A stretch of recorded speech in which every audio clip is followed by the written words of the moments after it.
this. Yeah. Just to show you, because I think that's one of the scripts that came up. I'll put this in the chat in case anyone's interested. This is something I worked on in Crypto Kong also. Add some scripts in here, just basically like a bunch of different command line Python scripts for pulling different kinds of blockchain data.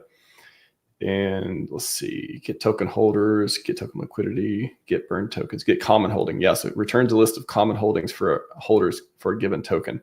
So you can see what I think this one, if I remember correctly, you give it an address, and it'll tell you what other tokens also people who hold that token have. So I think that's kind of what you were describing. Yeah. No, that's exactly what it was. So I wanted to see if any of the top 50 or 100 holders of HEX, if any of them held super state. But there you go. I couldn't get it to do it, and I just got a new idea and ran with that. But yeah, if you guys want to see a little, one of the things I'm working on, I don't know if you can read that there. Oh, debank. Are we getting banked again? Are we getting rebanked? So that's another thing to think about. If you're getting into this and you want to mess around with it, it's great to take screenshots. Find a website that you like, take a screenshot of it, and share it with whatever you prompt the AI. And it does very well. Like the debank, I can't wait to show people that. I've gotten it. It works really well actually, and it's got some features that the bank doesn't even have. It doesn't have the follow stuff or anything like that. But yeah, I never really cared for the social media part. I just wanted the cool transaction history and all that. Got a question from Carol here. When you ask for HEX utility, will it compare it across chains? What do you mean? I think that was when you were talking about one of the HEX demos. Yeah. I think that was in reference to like, will it compare Ethereum and PulseChain HEX when you ask it? Maybe one of those you were talking about HEX stuff with?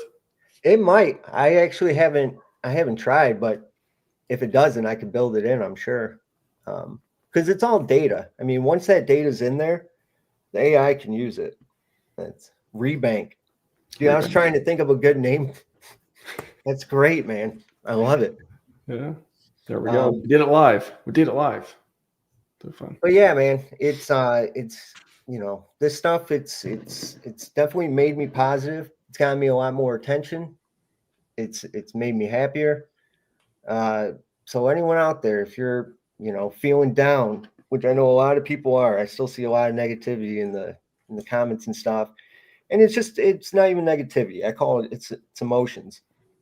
It's best to put those emotions towards, put that energy towards something more productive for yourself. I mean, learning a skill like this, I got people asking me to build little websites now, little meme websites and stuff like that, and putting some stats on. And it's nice. Like all around, everything's just better. But yeah. Max, we got a guest. Hey there. What can I help you with today? Richard. Hey, thanks for calling, man. Hey, I got Max on the line here, and we're at the HEX conference right now. Sorry we missed you, but why don't you say hello to your audience and thank Max for putting this on? Can you do that? Hey there. Absolutely. I can do that. Hello, everyone. It's fantastic to connect with you all, even if it's virtually. I'm absolutely thrilled to be a part of the HEX conference. A massive shout out to Max for putting this together. Your dedication to the HEX community is truly appreciated. I wish I could be there in person, but I'm sending my best wishes and hoping you all have a great time. Keep spreading the word about HEX. Wow. Yeah, perfect. Thank you, awesome. Richard. Thank you, Richard. That was not Richard, everyone. That was horrible AI. I don't want to get. I'm going to get a bunch of. You're going to get a bunch of tweets like, Max is faking Richard there. What's going on? It's AI. What is real anymore? No, that was awesome. Like I like you can talk to different stuff on AI and the voice stuff and all that too. So you never know, Richard. Let me ask you this: what do you think about a call center? 1-800 get rich. Yeah. Call 1-800 get rich. That'll be. I talked about this the other day where it's on the mega marketing stuff. Why he talked about call center stuff. Could that be a part of it? Could it be you go to PulseChain.com, you go to Liberty Swap, whatever. But also just call this number and someone will be there to help you figure out how to do crypto. Yeah. I can totally see that. Right? Yeah. I set something up, man, and I made a video and I sent it and I tagged Richard like, hey, you don't think that it's this advanced yet, but it is. It is. Yeah, because that was one of the things that we were talking about too, was who's going to man it? Are we going to have a community? All that. I mean, AI, it seems like a job for AI to me. So if nothing else, maybe, what do you call it? Like level 1 support or whatever. Maybe if they can't, it's like the AI will help you unless you need a human, and then you dial a human, and then, some HEX community member answers the phone. It routes it to like their number, and they answer it, and they're like, oh, cool, I can help you. So dude, that'd be pretty cool. So one thing I'll say, I know we're wrapping up here, but so if anyone's interested in that, it's 11 labs. You can, do your own thing, worry about making the voice, do your own research. But yeah, so 11 labs actually has the conversational AI where you can, like you said, the level 1 support. And what I was looking at today, I was kind of learning about what's called a MPC server MPC server. Mm-hmm. And Morales, for instance, they have it where you can, it's almost like what I was making with the AI blockchain analyzer, where you can literally just ask it natural language questions like you would ChatGPT or whatever, and it will answer them based off the information on the blockchain. You can ask it anything. What's cool is 11 Labs just came out with support for custom MCP servers. So I'm thinking I got to hook up Morales to that, so you can freaking ask AI. You can actually talk to the AI and ask it questions about anything. I mean, you can ask it's endless. Yeah. You can ask how many holders. Of course, that would be kind of silly. You can just go and see that. But in the future, we'll call a number. In the future, we'll call a number and ask how many HEX holders there are today. Yeah. It does sound cool. I mean, I'm sure there'll be more, versions that'll be, people actually use and stuff. But that will be, if I call a number and ask how many HEX holders there were, I'd probably call it at least one time. That's what I'm saying. And you can give it a number. I mean, how advanced would that be? That's what I would love to see this chain go towards being technically ahead. And I know people aren't about the tech, but I promise you, I was in the BSC days, back in 2013, I got into crypto. BSC blew up a good portion of it. Obviously, besides them putting a lot of money into it, was tax tokens. That was the new craze. Nobody else had tax tokens. So they went over to BSC, and that was the new thing. Of course, a bunch of people got wrecked, unfortunately, but tech matters. All right, guys? Tech matters. Where's fast performance? Where's fast? I'm waiting for the comment. I'm in it for the tech. I haven't seen it yet. I'm sure. That's all I need to see. We'll come back. All right, Kyle. Yeah, awesome. What do you think, man? A lot of great apps there. I mean, again, I think it's really inspiring for people to go and just build stuff. Again, you don't need to be a dev. You can go build HEX stuff, PulseChain stuff, whatever you want. Go build it. Go vibe it. Go vibe it. Vibes are good. Vibe good. Man, yeah. Thanks for building all this stuff. It's really cool just to show people, again, without a dev experience, what they can do. And hopefully we'll see many more really cool apps in the ecosystem. Man. Thank you for having me on, and appreciate all the support from everyone out there. I'll just keep building cool stuff, and that kind of works, and see where it goes. Awesome. Well, thank you for building on this chain and HEX stuff and all that. And I'll see you later. All right, man. Thank you. All right. That was pretty cool. HEX AI. I like HEX and the AI. And now we're getting into the 10,000X panel. First 10,000X panel, I think, ever.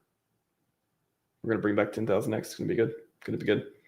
All right. For the panel, it's going to be me, at least part of the time. Extra PulseX is back. Joyful Danish is here. And Kong was here. I don't know where he's at now, but he'll be back. Welcome, gents. We'll get it started. Thank you. Can you hear me? Oh, yeah. Can hear you. Can you see it? Can you see me? Can you see my hat? A little bit. Good. Meg, Make HEX great again? Yes. Make HEX Okay, 10,000x awesome. again. No. Yeah, I need that hat. Because yeah, we all need that. Yes. It Make gets HEX blurred out in the 10,000x again. HEX. Yeah. That's pretty cool. Yeah. The whole theme Well, going on. Yeah. Yeah. I've got the HEX shirt. I got the not trying to be a thousandaire. Also my favorite HEX shirt. Yeah. Not trying What to be is a this? thousandaire. I'm not trying to Be a thousandaire. Yeah. That's pretty cool. Nice. Yeah. That's Million X so above only, right? One of my favorite ones. But guys, why does nobody believe in 10,000x anymore? I feel like I'm the why are people embarrassed to even mention that HEX, could do another 10,000x? It's like everyone's just like, oh, I'd be happy with a 10x, I'd be happy with a 100x, whatever. I'm like, this is a community of 10,000x. That was a rally call for a long time. Why is nobody like up for that anymore? Well, I mean, it's probably just recency bias. Like, Ethereum really didn't have the cycle a lot of people thought it would. And so therefore, like, I think a lot of altcoins suffered that. And, we're still in our infancy stage as a chain. And so I think when there isn't a lot of volume happening in crypto already, it doesn't really benefit us. So, people were just kind of getting sick and tired of waiting. I think that's the name of the game, though, when you're in cryptocurrency. I mean, I think we're very fortunate to be in the position that we're in today. Imagine Bitcoiners. You have nothing to base anything off of. You just had to hold it, right? Ethereum, you might had Bitcoin to go off of, like, oh, well, look at what Bitcoin did. But then after that, it's very slim pickings after that. And so I just think that, a lot of people were just focused in on what Bitcoin was doing because Bitcoin was rolling and moving. And, well, I look at it as a fortunate part, but a lot of people would say, well, unfortunately, we didn't have the type of gains that we expected to have earlier on. And I just say that's even more bullish for when time comes, when it's time to, introduce green candles into this ecosystem. Right. I think it's also because that, like, psychologically, like, it's been a long time, this journey, like, I think if you haven't really got like a taste of the bull market last time, but entered pretty much at the end of the party last time, and now just pretty much only experienced the long haul that it's been so far, with HEX just being down, it can be hard maybe to actually get the optimism of like, okay, there's still something here, because when you look at how much endurance this community had to go through, and still here, and Max is still doing all this content, I can be curious sometimes to ask, like, what makes you drive, still continue pushing through. I don't give up Because easy. I don't give up easy. yeah, would you say like one in particular thing, if you just had to highlight something that kind of makes you going still? I think, I don't know. It's like, to me, I want to win and I want this place to win. I think the ideals I've talked about, I'm RH Maxi Free as ideals, not necessarily the coins. The coins are a natural extension of it. But I feel like we should win. Like it's like I don't know, like a destiny thing. I don't know how to describe it. It's like, no, I don't care what happens. I don't care what we have to go through. I don't care what the market looks like. This product, Richard, I think it's good that he wins because of all the things you talked about, longevity and doing force for good in the world, all the stuff I've talked about. But for me, it's like, I just want to win. And I know that you have to go through all the mud to get to the other side. So like, to me, all the stuff, the FUD and all the things have happened. We keep getting wins now. Before it kind of was much harder to do, but now it's like easier. I feel like it's like, this is the momentum. This is the shift. This is the mega marketing coming out. This is all the stuff that I've been looking forward to. And even streaming during the entire bear, I get to stream during the euphoria, hopefully again soon too. So I don't know. It's like, why not? What better thing is there to do? I'm not going to sit here and complain and quit. That's just not me. So I want to see this place win. I want to win. And I don't know. It's just I don't even think about it. I don't. Some days are hard. oh, this happened, that happened, all that stuff. But it's like, I don't know. I want to all of it to add up to something, right? I want it to all add up to something amazing. And this is the place where amazing things happen. So if you want to do something amazing, that's what I want to do. I want to see this place have glory. That I'm doing what I can to do that. So, yeah, that a satisfying answer? Yeah, no, I'm just curious, because were you at back then when there was all these crazy all-time highs every day, and it was just Yeah, you it were was. there. I was so I didn't start interacting with the community till 2022. So, but I've been following Richard since 2017. I was like kind of watching, looking at the streams, all that stuff during the time. So yeah, definitely. I mean, when I was day one HEX and CFD token before HEX and all that stuff too. But I didn't start actually interacting with the community till like I think early 2022, even on X and stuff too. So I've seen it from the sidelines. The first, I guess you would say, the first half of HEX, I kind of watched from the sidelines. Oh, this is cool. Oh, Richard's doing really well. Oh, my HEX token's awesome. The staking's awesome. All this stuff. And then I started, okay, well, I want to make a contribution. Like Rich, what was the quote I used to talk about? Like, why did I start streaming? It was, maybe at one of the HEX conferences or something. Richard was like, people always ask him, right? Like, what can we do? What can we do to make an impact? What can we do to, help the ecosystem? And I think one of the things he said was just like, go build something, go do something, go, whatever it is. And, you do the work. That's like one of my favorite quotes of all time. And I really take that to heart. And it's like, okay, if I do the work, I put in the work, and I'm able to help people and, come at it from the angle that I want to and the way that I want to do it, which is, unique versus a lot of things, no monetization, all that stuff, blah, blah, blah. And then at the end of it, we all win. Let's go, man. That sounds like a very cool adventure. And it's like, we haven't won yet. So that's why we got to keep going. But speaking of the Senza's next too, and Kong's back. Yeah. I made it back. Joined a little late, but I made it. So it's all right. You're just in time for the greatest chart on earth. At least the first half was pretty amazing. People don't know this site's still up, hexchart.com. And it is the EHEX chart, the historical version. And why does it not go up to, where's the 55 cents? Maybe it doesn't have that, but just to show people just an idea too of like 10,000x. Very, very simplistic view. It was down here, and then it went up here. Went up a lot. Went up bigly. So this happened before. We had a HEX 10,000x. If I go to HEX daily stats, if I can sort by, let's see, can I sort by the price change, price USD? What was the price? Was it price change? Which one of these where I can see, let's see, columns. I just want to see multiplier from all-time low. Yeah, let's do that. Multiplier. And then if I click this, will it do descending? Shoot, I did this before. ROI multiplier from all-time low. We're not clicking this correctly. It should sort, shouldn't it? No? Anybody got a better 10,000x chart? Oh, Ethereum. Maybe this one. Okay, here we go. Yeah, that's what I'm looking for. I was on the PulseChain one. So yeah, this is, I mean, again, there's the wicks up to like 55 cents or whatever. But even here, you can see that this stuff really happened. Like there was even historical record wise on some of these sites, you can see 8,559x on that was 248 cents again. The stories that wicked higher to 55 cents or so, which got to 10,000x. But that happened 4 years ago, almost 4 years ago, 3 years ago.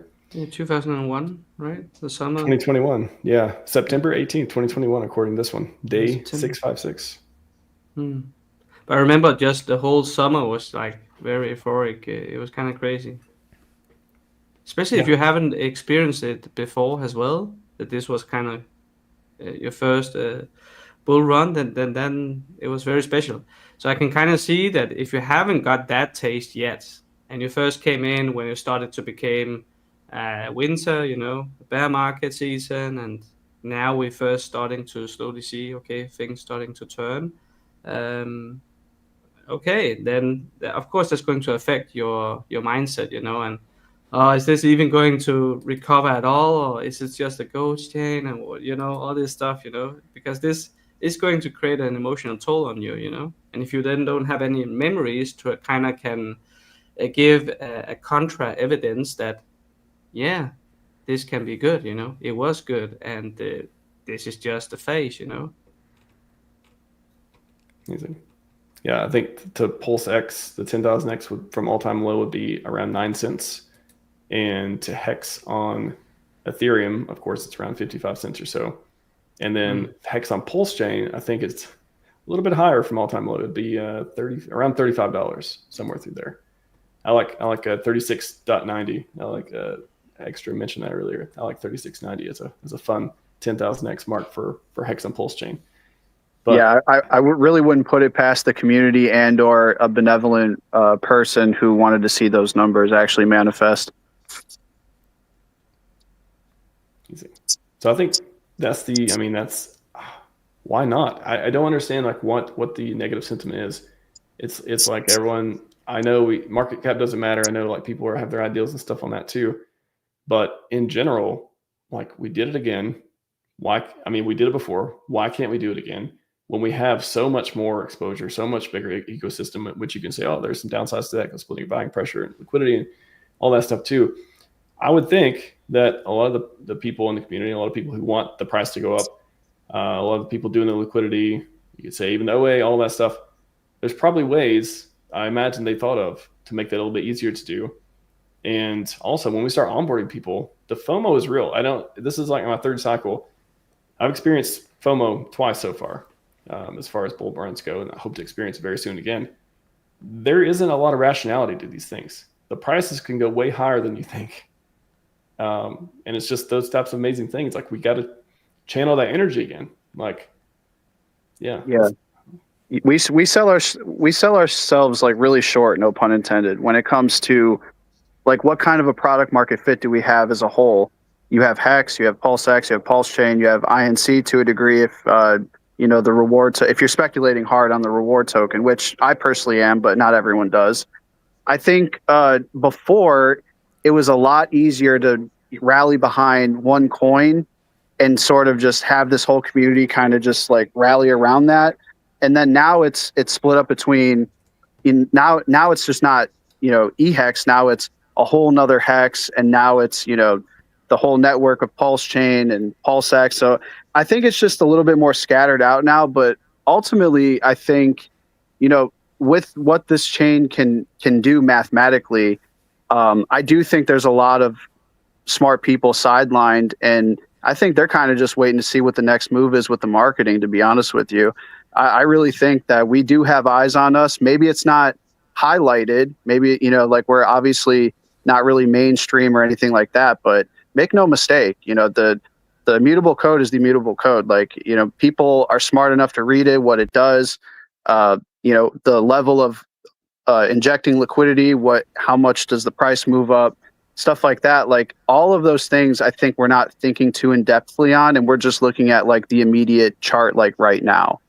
And I think if we, when in doubt, zoom out, I'm very bullish on the whole entire ecosystem.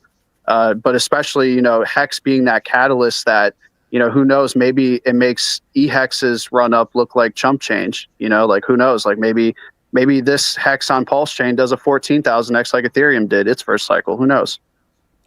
I think another thing is too, Richard, and, it might not be the most, objective or data point or looking at the Uniswap AMMs or anything like that, which we've done a lot in the past, but I think a key point of like why HEX and PulseChain and all these things could go up is, I think, even partially to do with Richard and kind of what he's striving for in terms of what he said with Glory.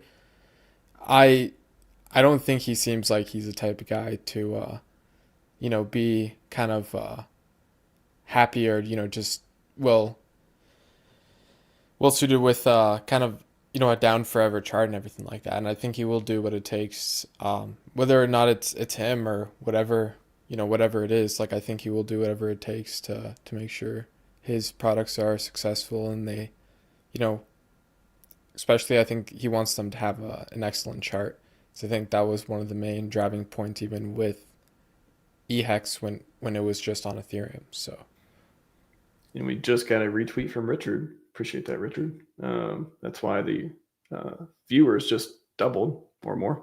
So pretty cool. Welcome if you just joined. We're just talking about the 10,000x and how we're so going to be rich or much richer, happy or much happier. Not that there's a correlation between the two, but boy, it is easier. Was the phrase? It's better to drive better to drive a Mercedes, rich or not poor. Somebody's happier. One of them are happier in the car. I forget how it goes. But Daniel, Joyful Danish, what are we going to do? Where are all the people in the chat if they get extremely rich from HEX? What are they going to do? How are they going to handle it? Yeah, it's a good question, an important question, right? Because I mean, I actually mapped out with different people and clients and so on. I've got the past few years. Like, there is definitely things to be aware of. That is like, there's one thing is the bear market, and the other thing is the bull market, and there's stress signs showing differently in both cases. And if we look at just one of the things when it comes to a bull market, is definitely actually this sudden wealth syndrome that some of you maybe already have heard before.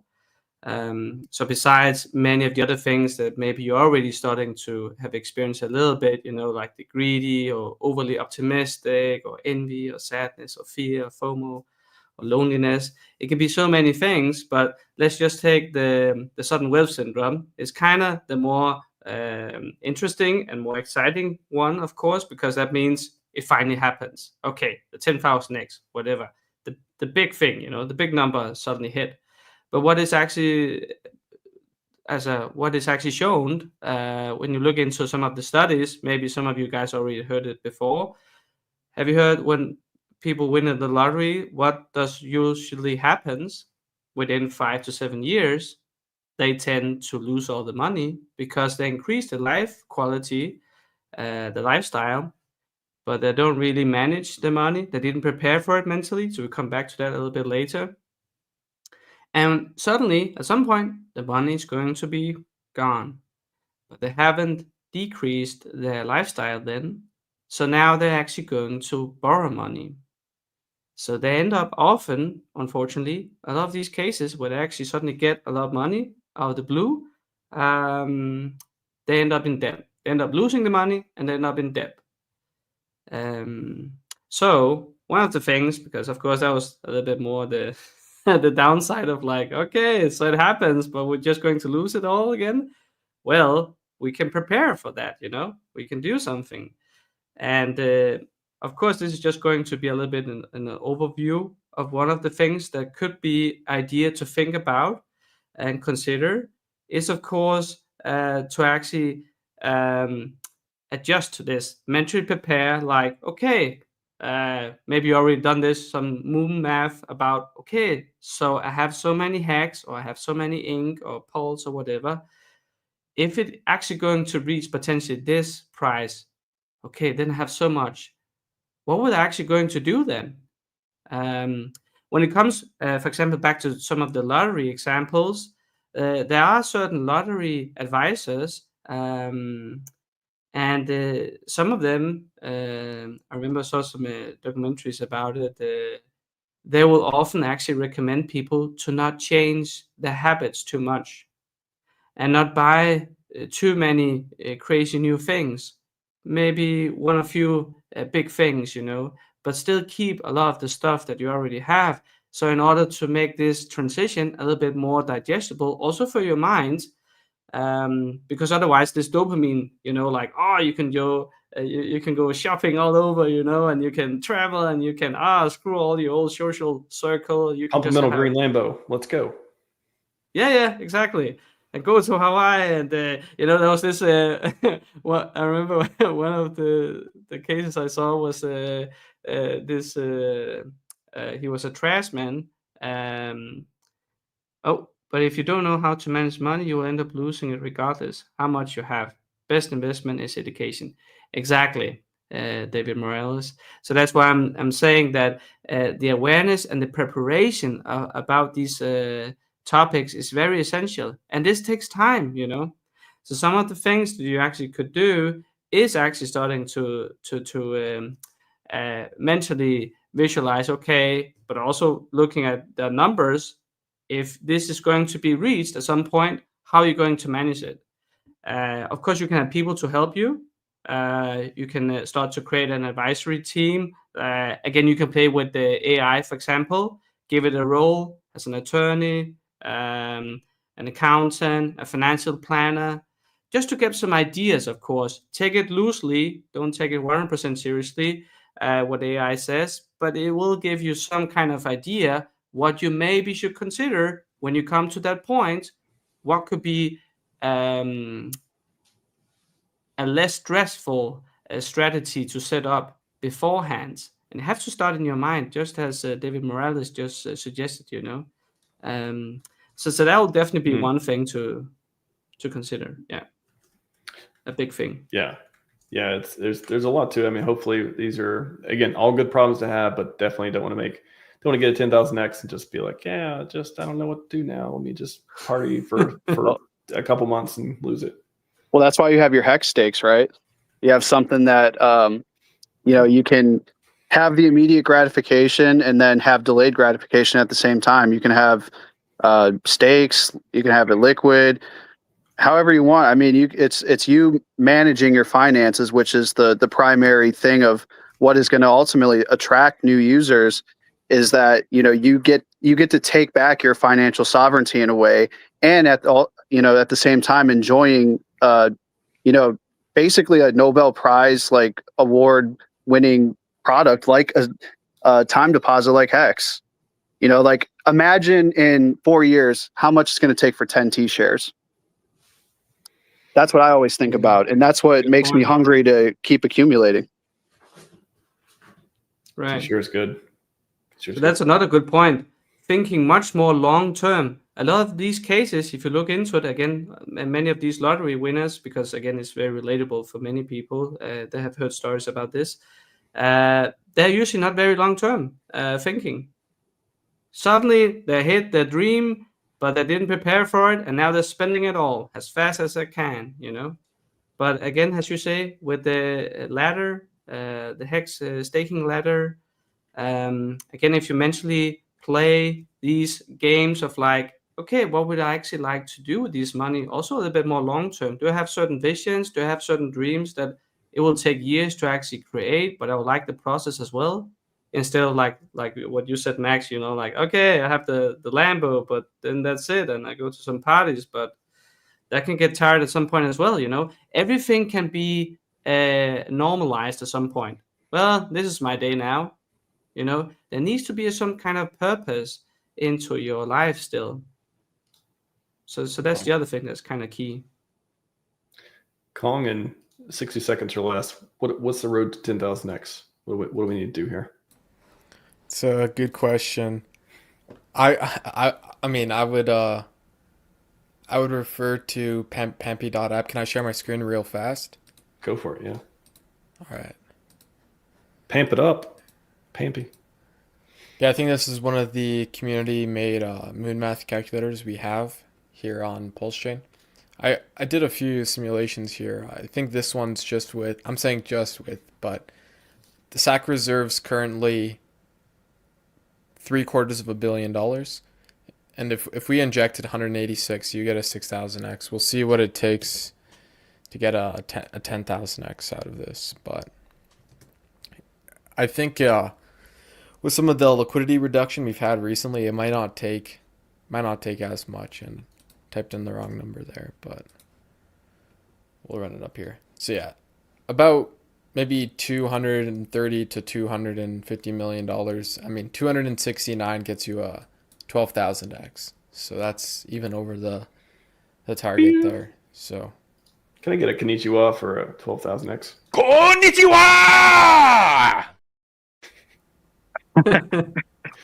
Never gets old. Never gets old. Shout out to Triple Dad. Send me another video too. I gotta check it out. Gents, excellent job. 10,000x. Don't give up. I mean, give up if you want. I'm not giving up on 10,000x. I think it's pretty awesome. Yeah, sell it. I'll buy it. There you go. There you go. So sell the 9,000x and get the 10,000. Oh, that would be very many gains, but maybe buy low and sell high. I've heard that. I'm not getting any financial advice, but I've heard that works well from time to time. That's all I know. All right, gents. Awesome panel. Security panel up next. They're biting. They're itching to get in. Thank you, gents. I'll see you later. Thanks, Max. Have a good one. Yeah, See you guys. Bye. It always happens. I can never click the buttons right. It always happens. It's gonna happen again. 10,000x and 10,001x. Ooh, I like that. There you go. Very cool. All right, I got a stacked panel today. I gotta do it. You know what? Yeah, I'm gonna do the video after this because I gotta. Once you get 5 minutes off track, it's just everything just f's up. It's fine. Got a stacked panel today. Security panel. They're gonna come here and tell you how to not get robbed, virtually, maybe otherwise. First up, Papa Boner, Jaxa. I'm itching to get in. Hey guys. Very good. That's what I was looking for. And hey everybody. I cannot pronounce your welcome. I cannot pronounce Big Pack some Tom. Please pronounce your name, sir. If you can hear me. B Pack Das Bomb. Hello. BPK Das Bomb. That rolls off the tongue, doesn't it? BPK Das Bomb. Okay, actually, I can roll with that. BPK Das Bomb. Okay, I'll say that 10 times now. I'll never forget. It's BPK. It's Dust Bomb. The BPK stands for Blood Pack. It's just my old gamer tag. Nice. I've definitely seen you around for a while. I never can pronounce your name, so I'm glad I finally have you and Pesky Girl too. I think first time on the channel. Welcome, and I'm glad to be able to pronounce your name. Maybe if I remember. Yeah, it's pretty good name. Welcome, Pesky Girl, as well. All right, I've not sat down for a while. I'm gonna take a break. I'll be back in and out. You guys and girls do security stuff. 3, 2, 1, go. Boom, security stuff. Yeah, just Do before we have a kick topic? off, we don't, but I just wanted to congratulate you on your session you done yesterday, mate. You had a 10-minute slot, and that was awesome. You covered a lot of ground in that 10 minutes. So yeah, good job. Thank you. Yeah. So sorry for reference. You done a security spot on the PulseChain conference yesterday. Just I know you probably had a lot more you wanted to cover there as well. So hopefully we've got a bit more time here today. We can delve into some of that. Yeah, we can talk about it. Sure. I actually uploaded this segment as well. If somebody wants to watch it, just this segment. It's on my Baum Crypto YouTube channel, just as a single file. So it's easy to find. Mm-hmm. Can I just preface this with a message and the way I've seen things over the last few years? And I want to see if you guys are seeing the same thing. I'm actually relieved. Then again, we're at the base of what we think is the bull market. But have you guys seen kind of a trend lower than the last bull run in terms of DMs and, oh my gosh, I think I've been hacked, or I've lost all my goodies, or somebody sends you, hey, this guy just lost $1 million, right? I haven't seen any of that in like weeks. Things have been trending down. So I think, as I suspect, our community is really well educated because of all of your hard work. And I think that that's really a great thing that's unique to the HEX community. HEX and PulseChain communities. So my hat, although my wife would not like me to show you my bald head, is off to you.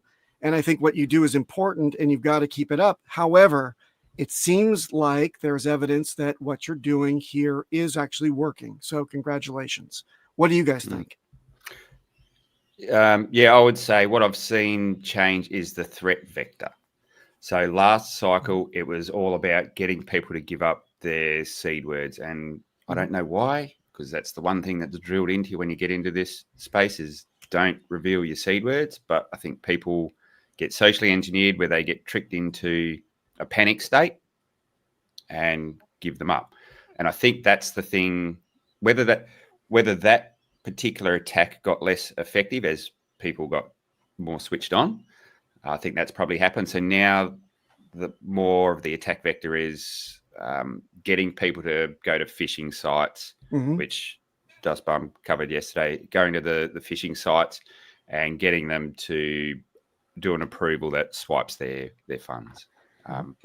So bit of education to go on how people navigate around and find sites. If you're coming in fresh to an ecosystem and you go, I want to bridge in, and you go to Google and go, how do I bridge? You're going to get all sorts of crap. So people need to improve the way they filter to find legitimate sources.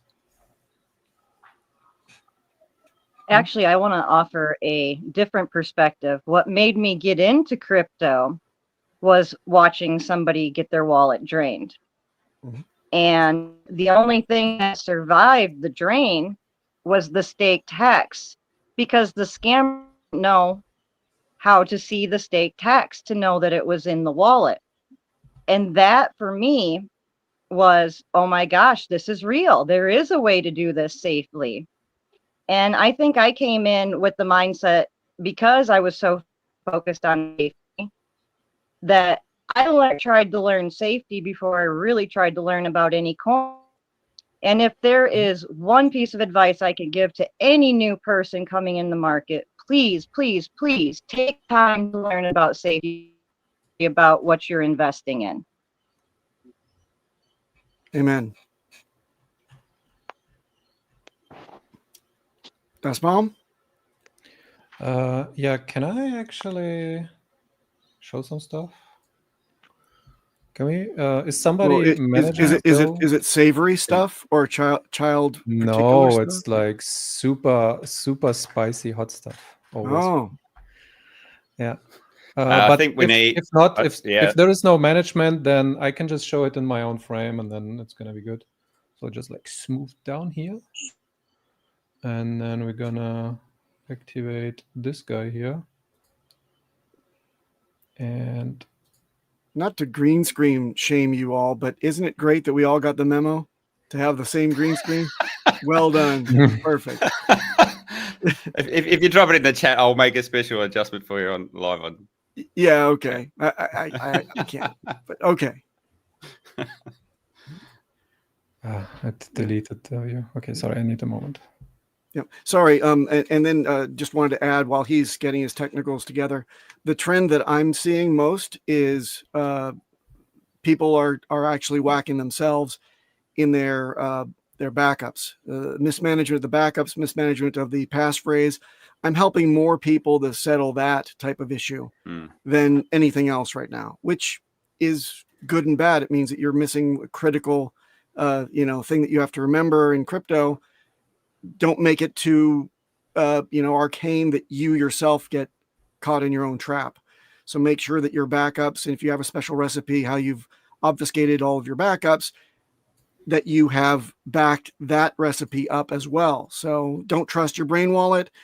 Don't make it so absolutely crazy that you can't figure it out yourself. And in terms of survivorship, make sure your loved ones have that recipe as well or can access it.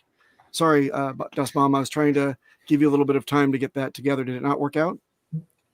That's a really good point, by the way.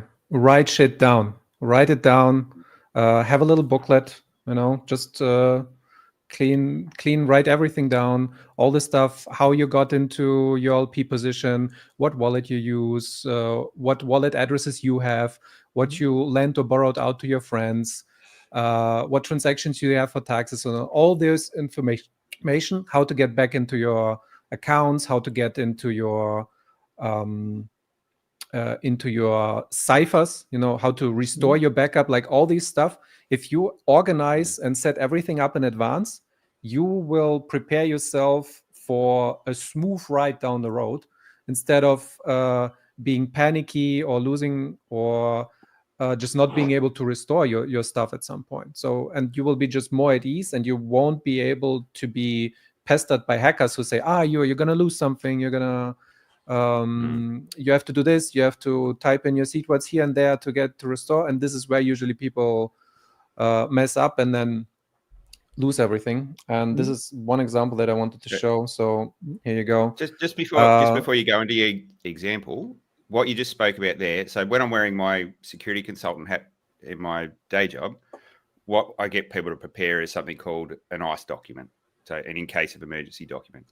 And that has basically, I'll give you a brief rundown. It has your important team. So who are the important people that one of your loved ones may need to contact if something goes pear-shaped? So you might be awesome at doing hex stakes, but your loved one has no idea about it. Is there someone they can lean on to help them? So build out who should be taking control of the assets, who can help with the technical side of things. And then the rest of the document is what I call leaving a series of breadcrumbs so that people can get the pieces of information together that they need to be able to bring the right people and the right information together at the right time so that you can unlock the assets when you need to hand them over. Find those Dragon Balls. Well, and anytime you're trading, I'm going to pick on Tiger here for a second. You know, we all probably have heard of Tiger, Crypto God. Anytime you're trading, your full attention needs to be on trading, because, you know, if you're in an elevator with a half-dressed woman and you accidentally send your funds to a contract address, you're not getting them back. Which half was that? You'd have to ask him. I'm not certain if it was top or bottom. Okay. Very nice. May I also add, these are polypropylene paper booklets. They are very useful for flood resistance for your backups and your ciphers and everything that Dustbomb was mentioning that you should back up, and Jex as well. This is a nice to have type of thing. These are really, really cheap. They're called surveyor books, and they come in this plastic type of paper. It looks just like paper. You use ferric type of alcohol-based pens on them, and they're very good for doing your Shamir sacred sharing and splitting up for disaster recovery as well. We can get into that offline. We don't have much time today, but Jexa, BPK Dustbomb, I'm sure Pesky also knows how to lead you through how to do a proper Shamir secret sharing backup of your goodies. And then finally, if you want to go for fire resistance, which in this community, you laugh at that whole type of, belt and braces type of attitude to backups. However, I know of 4 house fires so far in our community, 4 house fires, and we are consulted by actually 2 ex-firemen in our community that agree, keep your stuff on those fender washers. That Dustbomb actually created some template or some jigs, so you could actually pound your seeds into a fender washer stack. I don't know if you still sell them. Do you still sell them, Dustbomb? Yep, they're still available. Excellent. Basically, there they are. This is what they are. And I actually have I actually have an update. I updated it just recently. So this Beautiful. is the type of backups that I prefer. This is for 24 seed words if you have 1 word per washer. And this is the same backup for 24 words as well. So you can size them down to whatever you want. Mm-hmm. And you can do so much with that. You can actually do your passphrase as well, which you also should be backing up in a separate geographic location. So, sorry, I was again buying you time. Did you have any other? They're the beautiful fender washer. You can collect all of this hardware at your local, brick and mortar store like a Lowe's or a Home Depot. There's no record of you doing anything to do with crypto when you do so as well. They're cheap. And again, if you're going to put a nut at the end of this bolt, make sure that it's a value lower in terms of the stainless steel, so that over time that bolt doesn't seize onto that nut, or vice versa, the nut onto the bolt. Well, and I'm going to pick on Das here because he touched on a subject yesterday that I want to talk about, and it's the fake streams.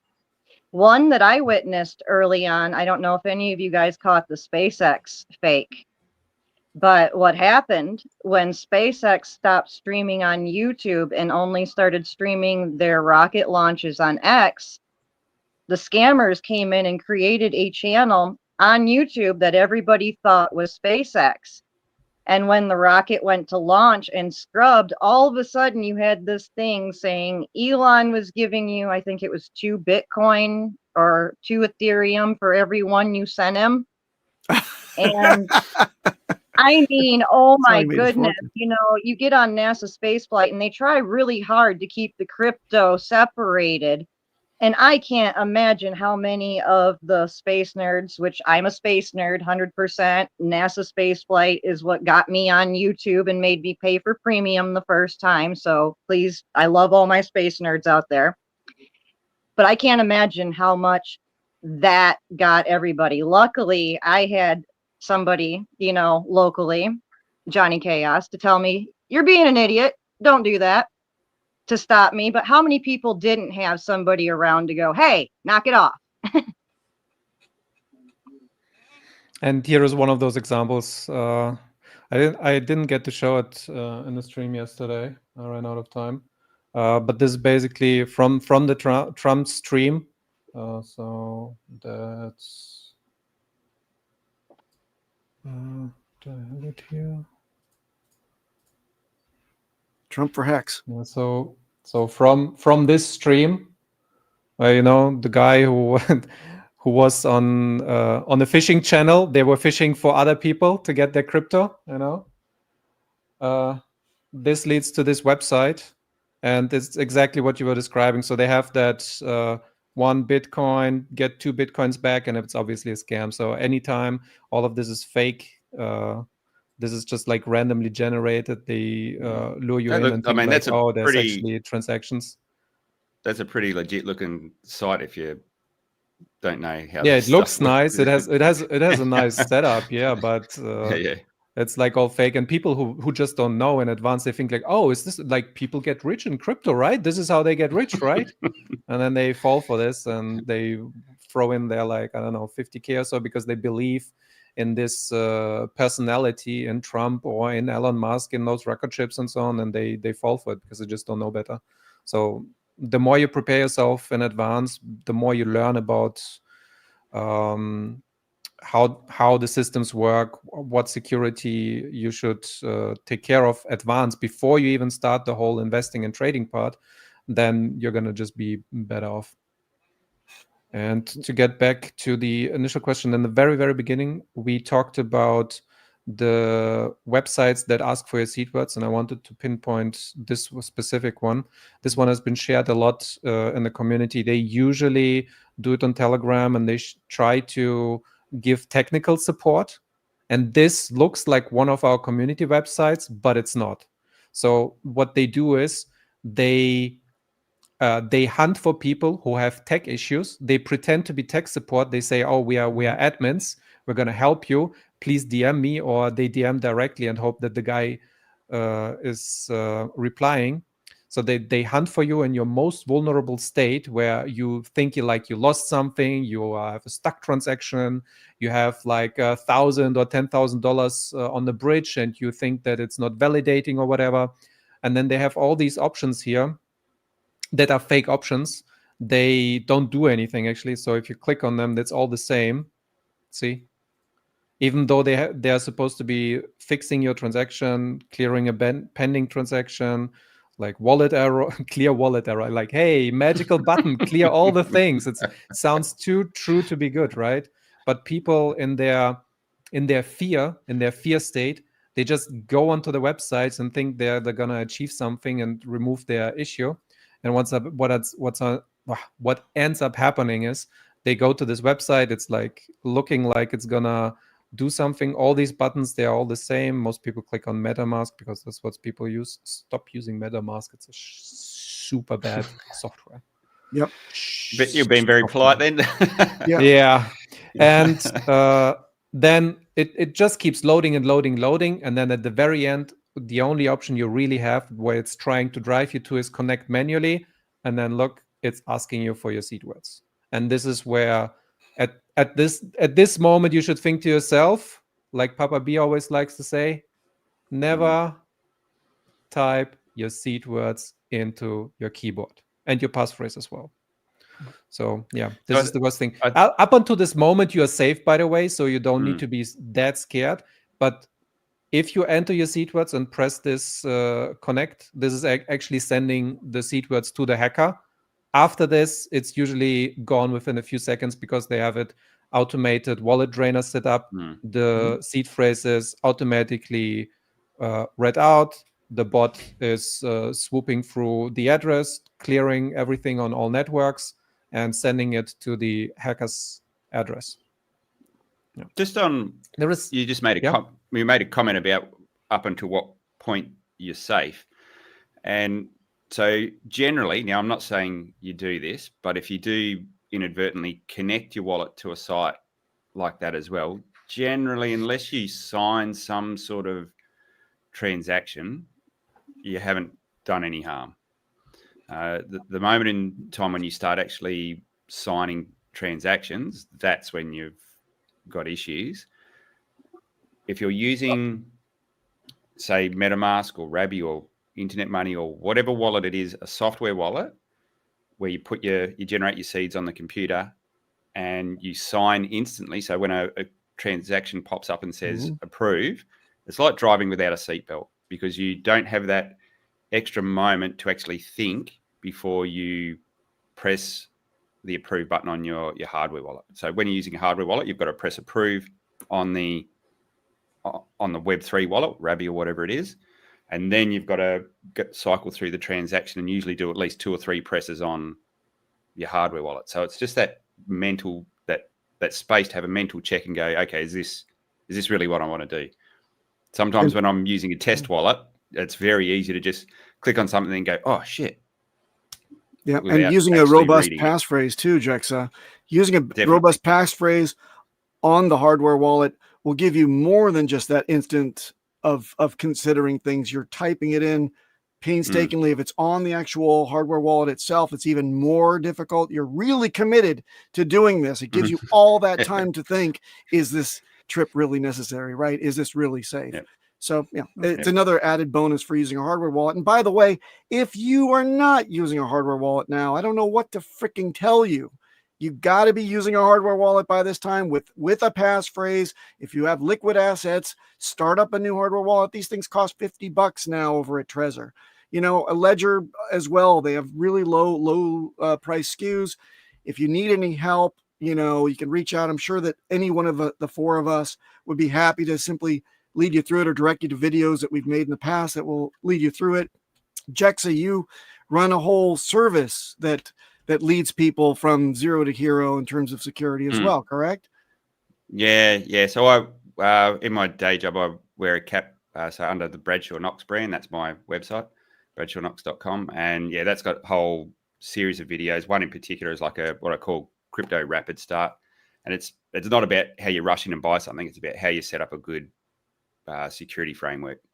And that sort of takes you through from how you set your computer up, how you harden a browser, right through to passphrases and where you can store them. And if anybody slides into the official Telegram for Internet Money Wallet and starts screaming, usually I respond quickly. Yep.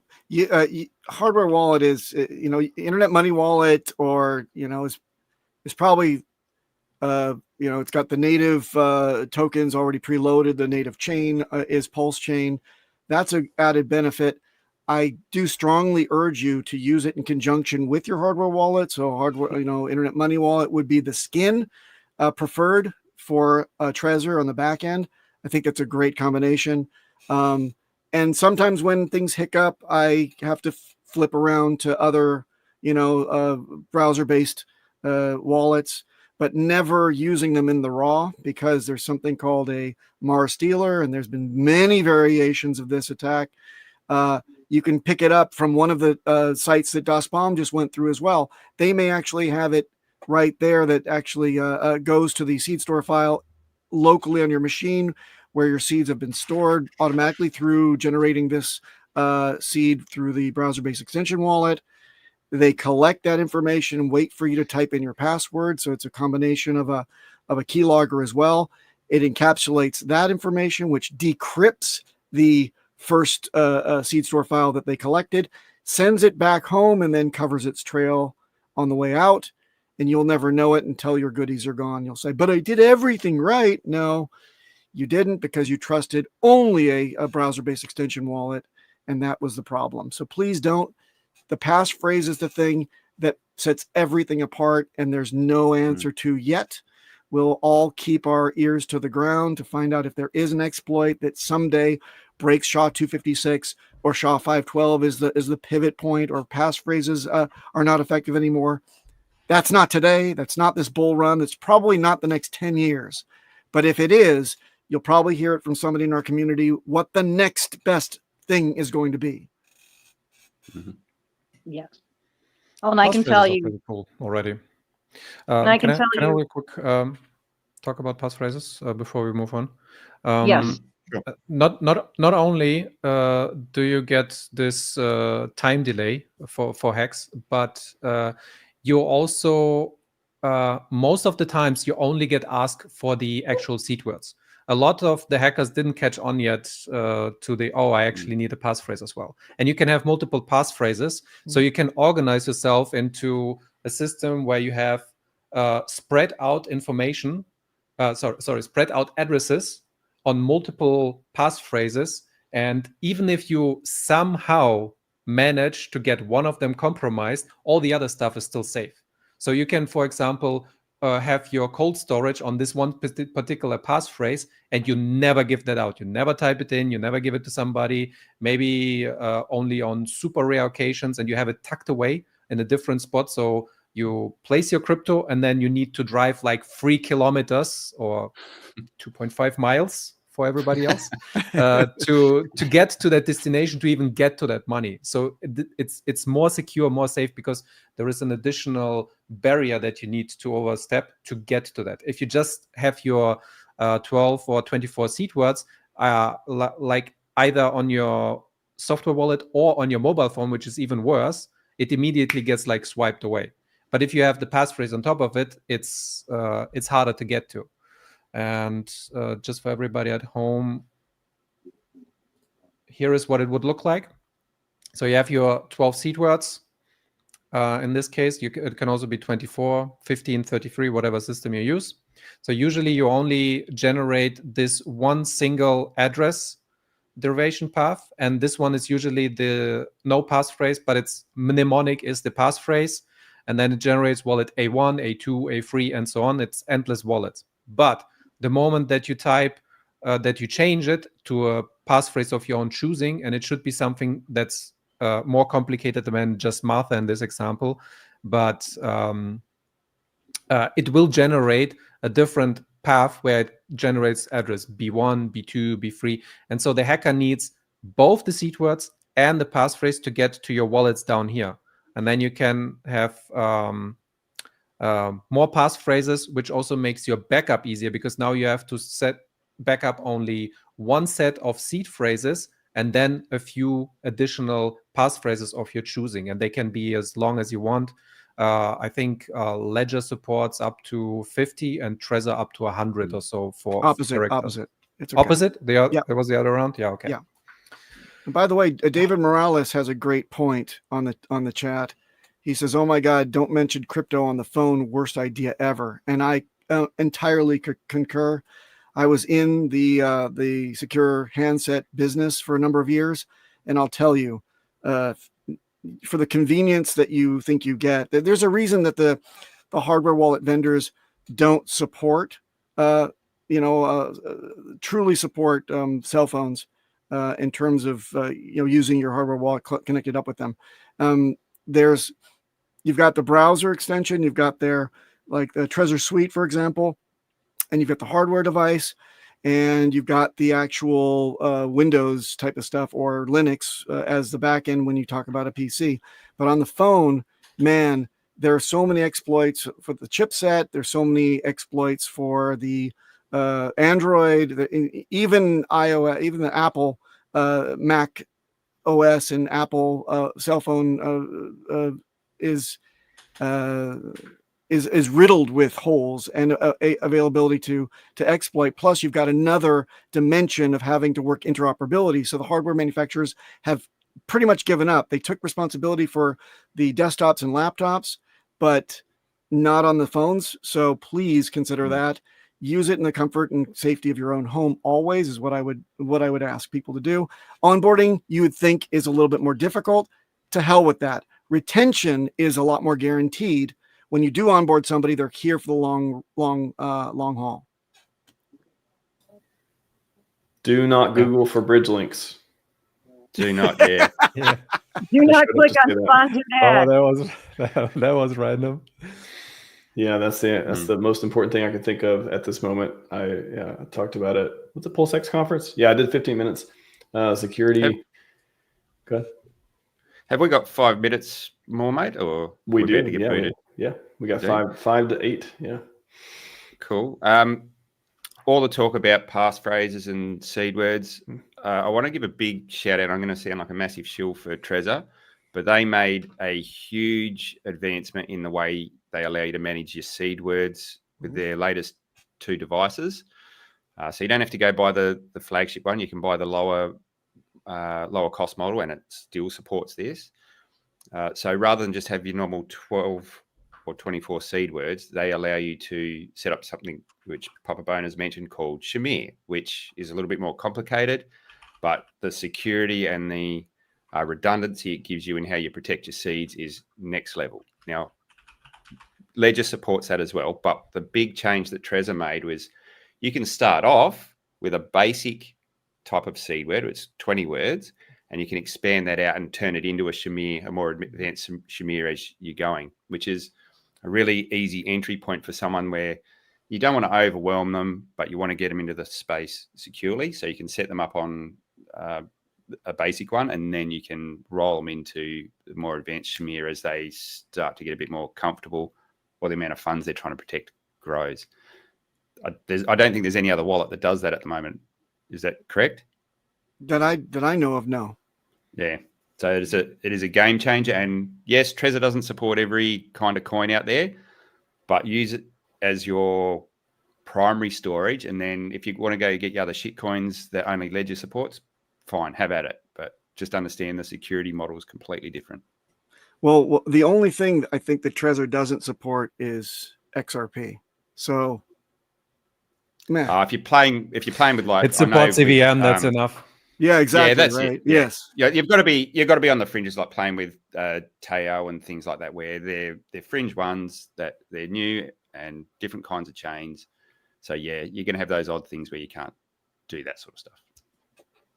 Great point. That's part of the normal development, though. Like everything new and on the edge, it always starts out with software only. I mean, in Bitcoin, Bitcoin has also only had software wallets, and they generate it in the browser with everybody having access to it online. So it's like, and just like we just try to get away from it now because we just know better now and we have more options, right? And by the way, by the way, people who were talking in the chat about the laptop, so offline, a crypto-only laptop that Bitcoiners originally, to get away and like simulate the hardware, well, they had to use air-gapped crypto-only laptops just to be able to generate cold storage wallets. Like we don't have to do that nowadays anymore. We can just use the hardware wallets because it's easier.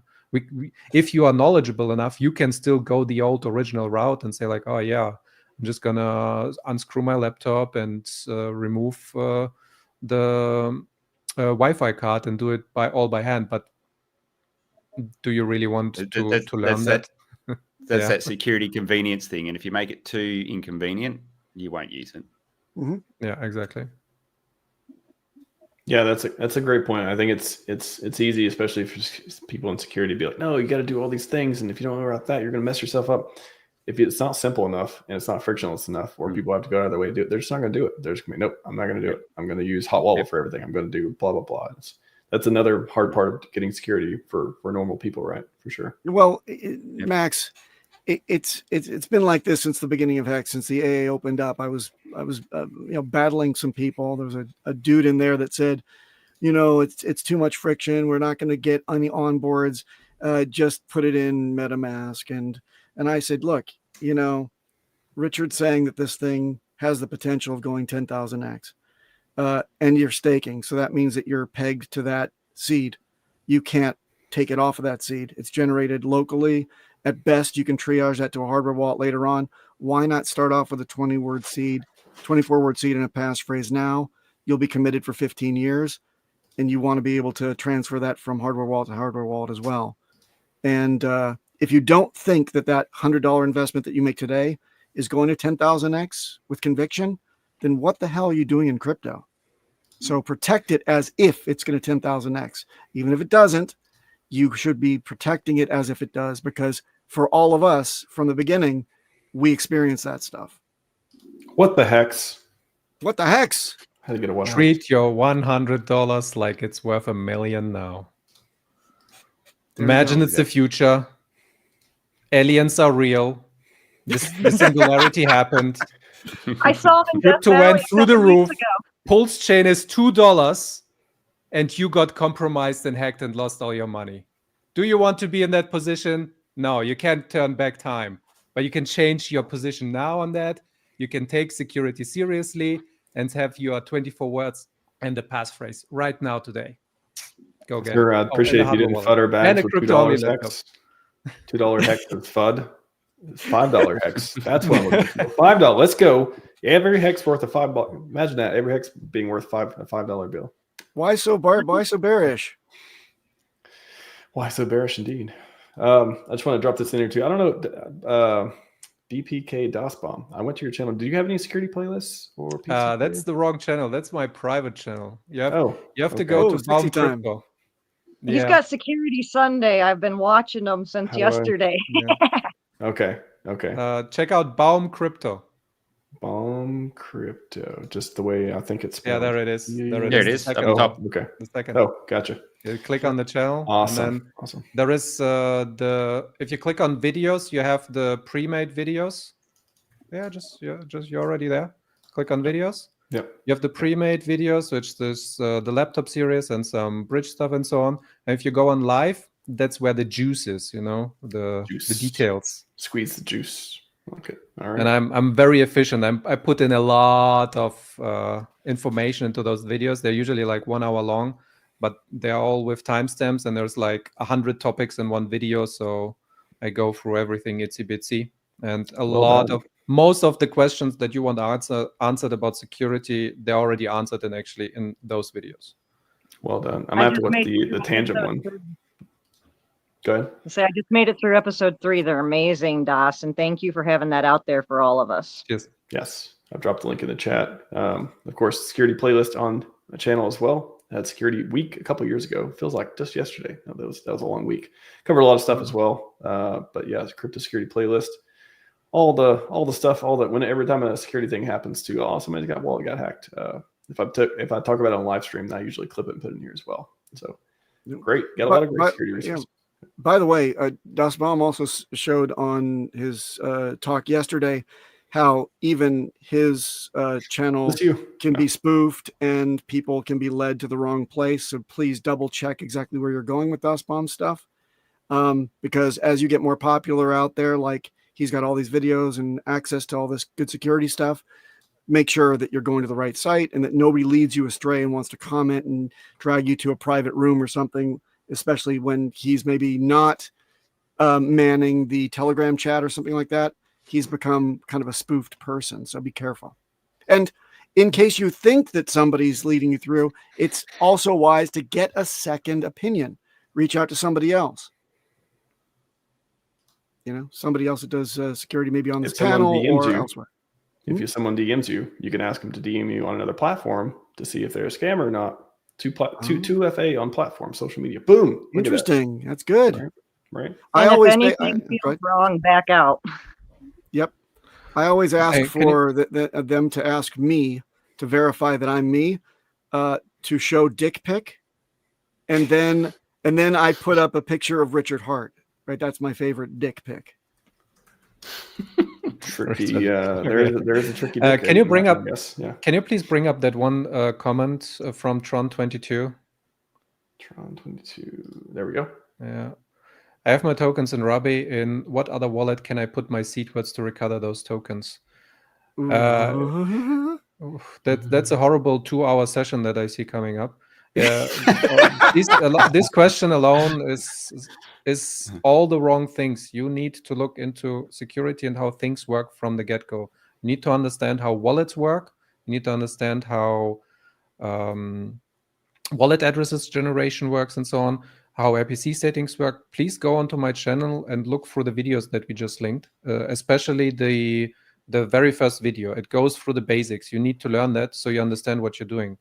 The short answer for you is go get a hardware wallet and copy those seed words only into the hardware wallet. Stop using Ruby as your base wallet. Go get a Ledger or a Trezor. I don't care which one. And then you can start managing your tokens in there. And ideally, you get two, so you can get one that is not compromised yet, because your current seed words might already be compromised, and you need to transfer the or if you don't have any like hex stakes or anything like that yet, maybe you just transfer from your Rabby wallet onto your safe new hardware wallet seed words, so you can be good with that. But yeah, get the hardware wallet first and watch my first video on my channel. It's going to cover all your questions, which we cannot cover right now. Before if you're going to set up a new hardware wallet, learn about passphrases first. Yes. Sorry, it's in my video. Yeah, it sounds like in the question too, just for people that are watching as well. It's something they're trying to go from one wallet to another, which it's all kinds of complexities there. But hardware wallets, hot wallets, learn all about it. We got a ton of content in the community. Hopefully make it as easy for you as possible. But just to touch on this for any newbies watching, the tokens do not live in a wallet. They live in a blockchain. Your wallet is just the key ring that opens the lockbox that lets you play with your tokens.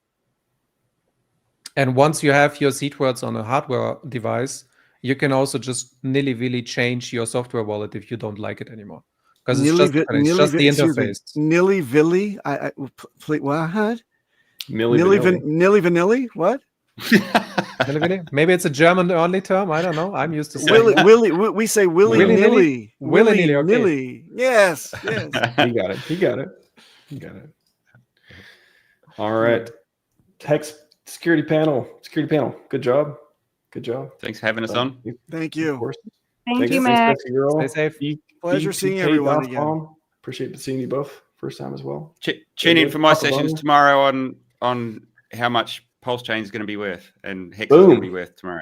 Bullish on same time tomorrow. Let's do that 10,000x overnight. Oh, I've got better than that. Did somebody say 10,000x? HEX is not complete. Project not complete. They're not the same thing. Promise returns and go build something. How much X is Bitcoin up now?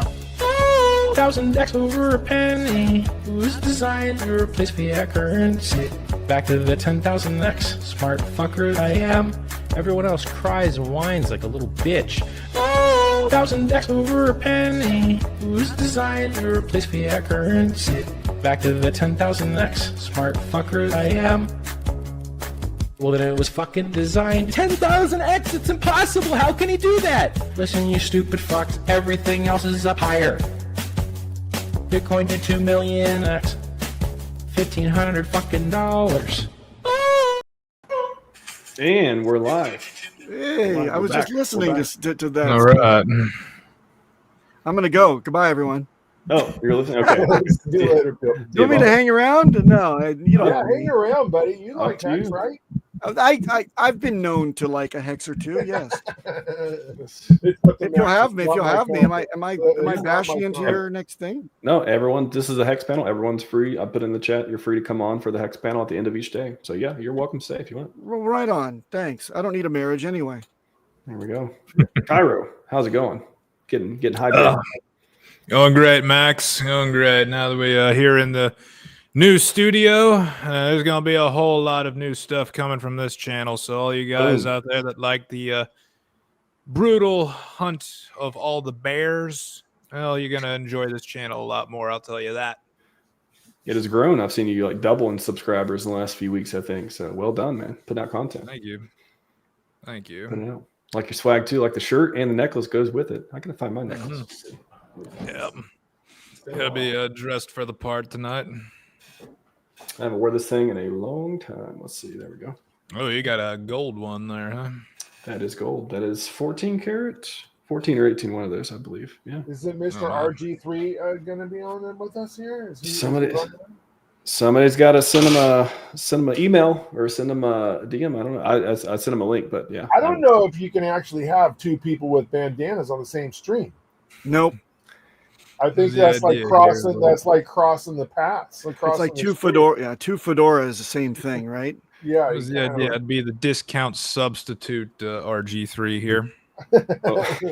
You gotta get Craggle in the voice and the lectures and the standing on the walls. Crypto pirates. Dilapidated Bitcoin. Yes, he's got some great assist. He's on his way. He says something about updating the computer. Maybe he's on his way. All right. No figuring out my technology. He's imminent. Yeah. Anyone else, by the way, in the chat? I'll drop it in here. You guys talk about the HEX token and amazing stuff happening in the ecosystem. I'll be around. Take it away. All right. So what do you guys want to talk about? Cairo, you like starting things off. I like your monologues, buddy. What do you got? Oh, thank you. Well, our recent pop right here has just been a demonstration of what we can do in a very short amount of time. We still are not going to have our great big pops that are consistently climbing like this upward step ladder that is going to mimic our previous bull run. We're not going to have that yet because we got a big hurdle to overcome. You guys know what the hurdle is right now? You know what's, I guess, so to speak, cock blocking the bull run? You mean the greater bull run or our bull run? Well, both, really, because it's all just dominoes. It's all just a line of dominoes. I mean, we need the first ones to fall before we can have our dominoes fall. Interest rates, absolutely. We have interest rates that are just way too high, and I say it all the time here, that 10-year treasury being over 4%, we're not going to have a bull run until that thing comes down. The good news is it will come down. The bad news is that the guy who's responsible for helping it bring it down really doesn't want to do it. And by that, I mean good old Jay Powell. He just doesn't want to get this thing moving along. And I know he has his reasons, but I'm curious, like, what do you guys think about this right here? Because I'll tell you, like, a lot of these people that I have the debates with, it seems like either they totally forgot or they just never knew what it was that caused these bull runs to begin with. And hey, welcome, Captain. Hey, what's happening? I just got thrown in here, didn't I? Yes, hello, you did. Welcome. Hey, what's happening? All right. So if we've had interest rates at the level we've had now through this entire run up of Bitcoin, Ethereum, and now we're starting to see alts take a step in the line.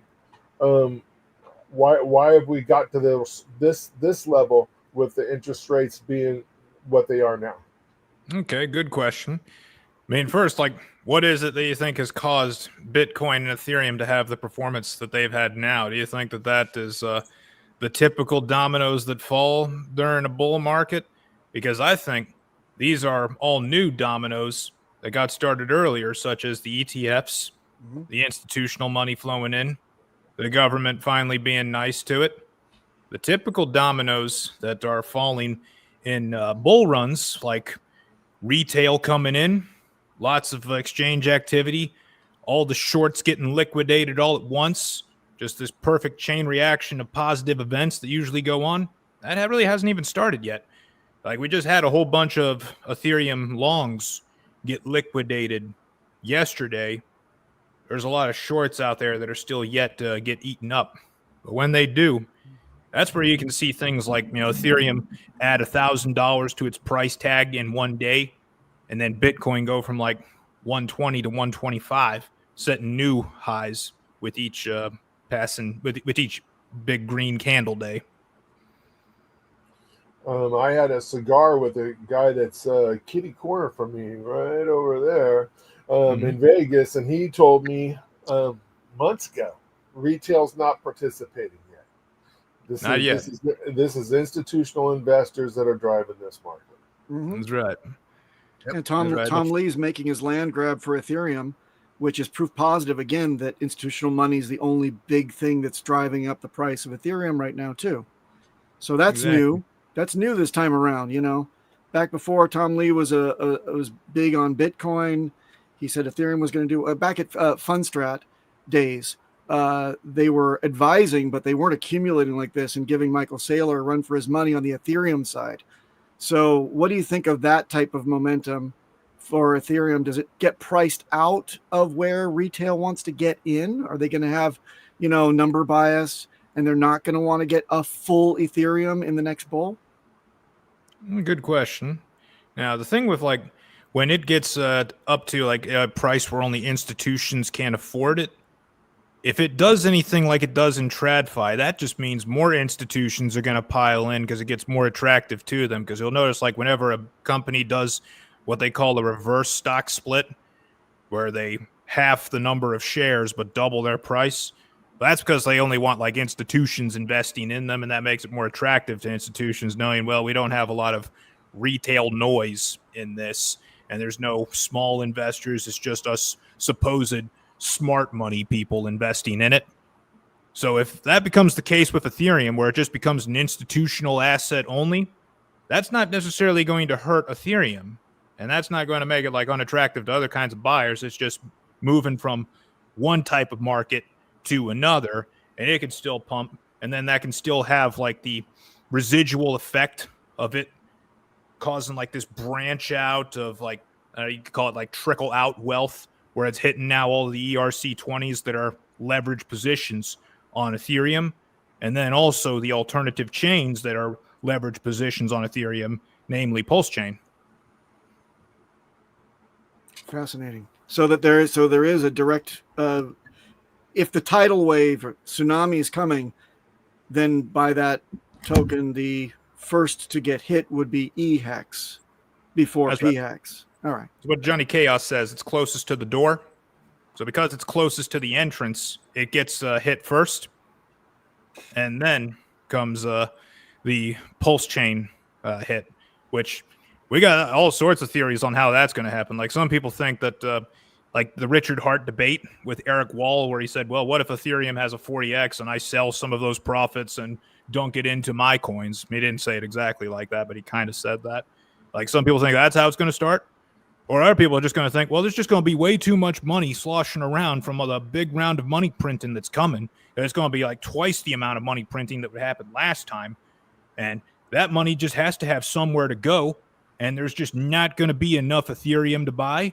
There's not going to be enough Bitcoin to buy. You keep hearing about like the supply crunch or the shortages that are on exchanges and everything. The money has to go somewhere. So it's going to look into alternative chains. Like first it might go to Solana and pump that ecosystem up again.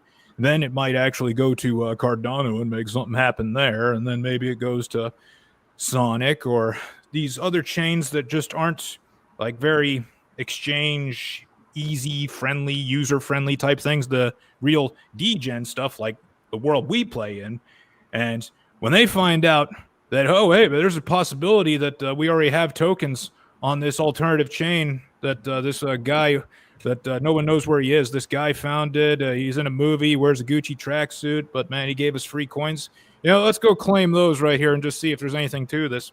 That is going to also be another domino in our favor. So some of those free coins worth $1,000. Exactly. They're a lot more attractive now than they were when the announcement was made. The Pulse Wrap Bitcoin, that's gone through the roof. That's right. Got that for free over here. Mm-hmm. Yep. How many of those you have, Captain? I don't talk about my bags.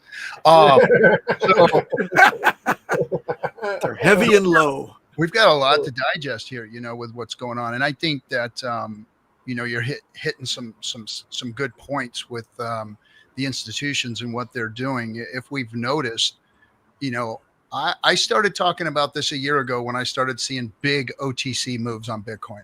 And I was throwing up the red flags everywhere saying, hey, another OTC move. We got a brand new wallet that just sucked in $1 billion worth of Bitcoin. Doesn't that not alarm anybody? Like, people just don't move $1 billion worth of Bitcoin. So all of this stuff has been OTC, and that's why we've not seen retail. I think they've been keeping it so hush hush, so on the down low.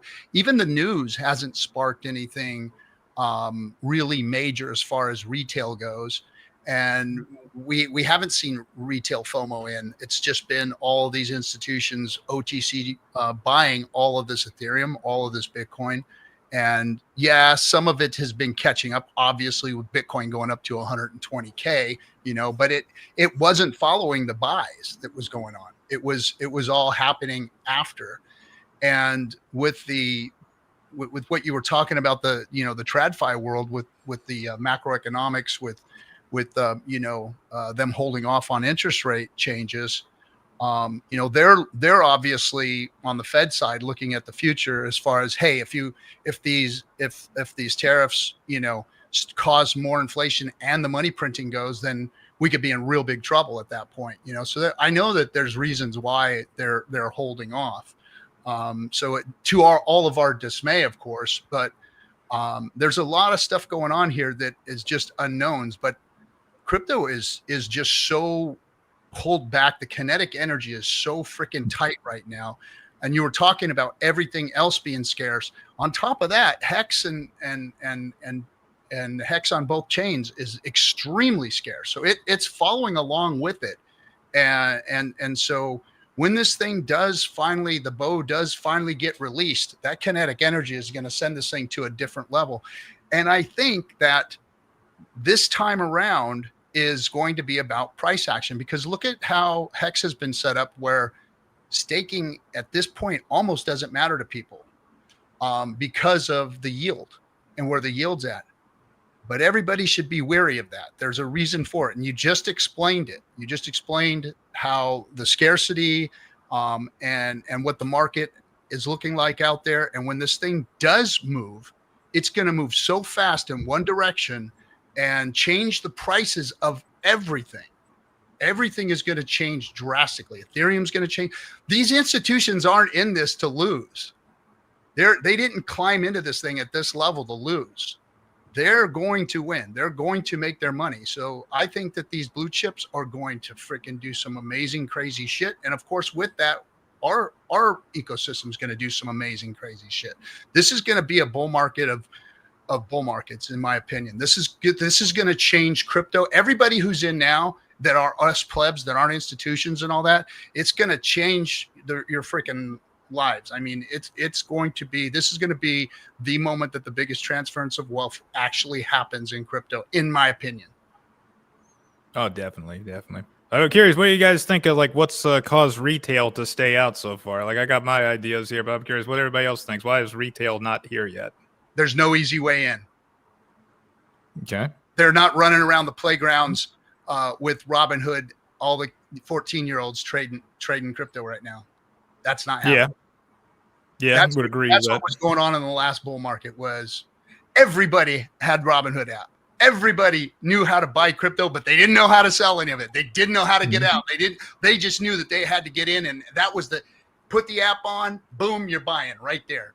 And everybody had that, and that's why it mooned in the retail sector so hard, so fast, because they had an easy way in. And I don't think that really is existing or being marketed right now. So I went to the movies yesterday with one of my triplets, right? We went and saw Godzilla. And he's actively trading on Robinhood. And he had bought Solana on Robinhood at $18. And Robinhood put an automated sell order on that somehow. And he called customer service and couldn't figure it out.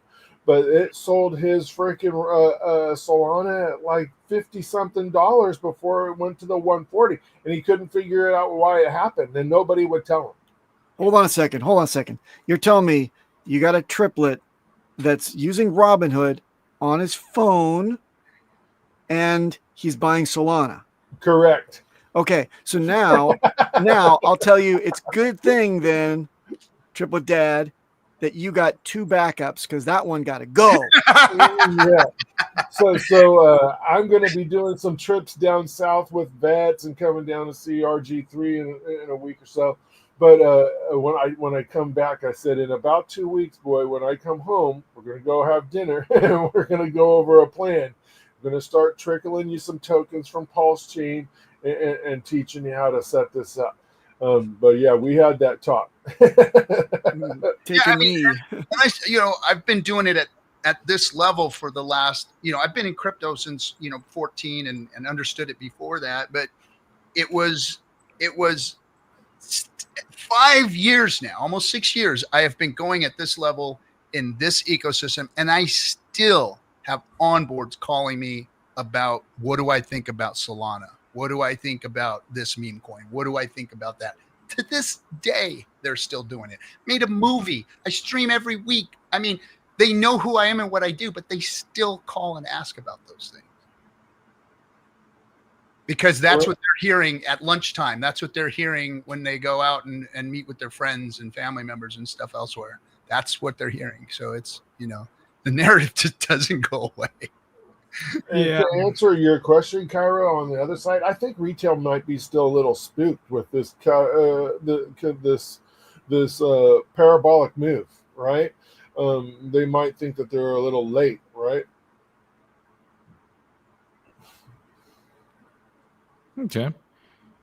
Anybody else got anything else to add to that? Because I want to show you why I think what's keeping retail out here. Anybody got anything else to say about it though? Yeah, Grandpa won't freaking give me the keys, and he won't fucking die. That's right. That's right. Like the large transfer from boomers to the next generation is delayed here from how resiliently long they are living here. But here's something that I think is really doing the trick here to us. I'm going to share my screen with y'all. I don't know if y'all have seen this here. This is from the Federal Reserve's blog that shows GDP growth by state. And you can see there's a lot of red on there. That means a lot of states actually experienced negative GDP growth in quarter one. Quarter two numbers. Can't see your screen. Can't see your screen, so can you use your hands? Can't see it yet? Okay, hang on. Let me. No. Oh, wait, is this it? I think this works here, right over here. Yeah, we're just going to get a quarter panel from you. So, if Max is in the background, do you see Kairos sharing the screen, bud? Here, let me get an image file. I'll just take a picture of this, and then I'll upload the picture. Avatar. Nice. Or you could be like Richard Hart, and you could color copy it and let it flop all over the place while you're trying to show your stuff. That's always good. Yeah. Color copy it. Mm-hmm. So while I'm uploading this here, what I want to say about this is basically it's saying that 39 out of practically 50 states are experiencing negative GDP growth. And when you got that going on, there's just means nobody has money. We're practically in a recession at that point, especially if the quarter two numbers come out in a few weeks here and show the exact same thing.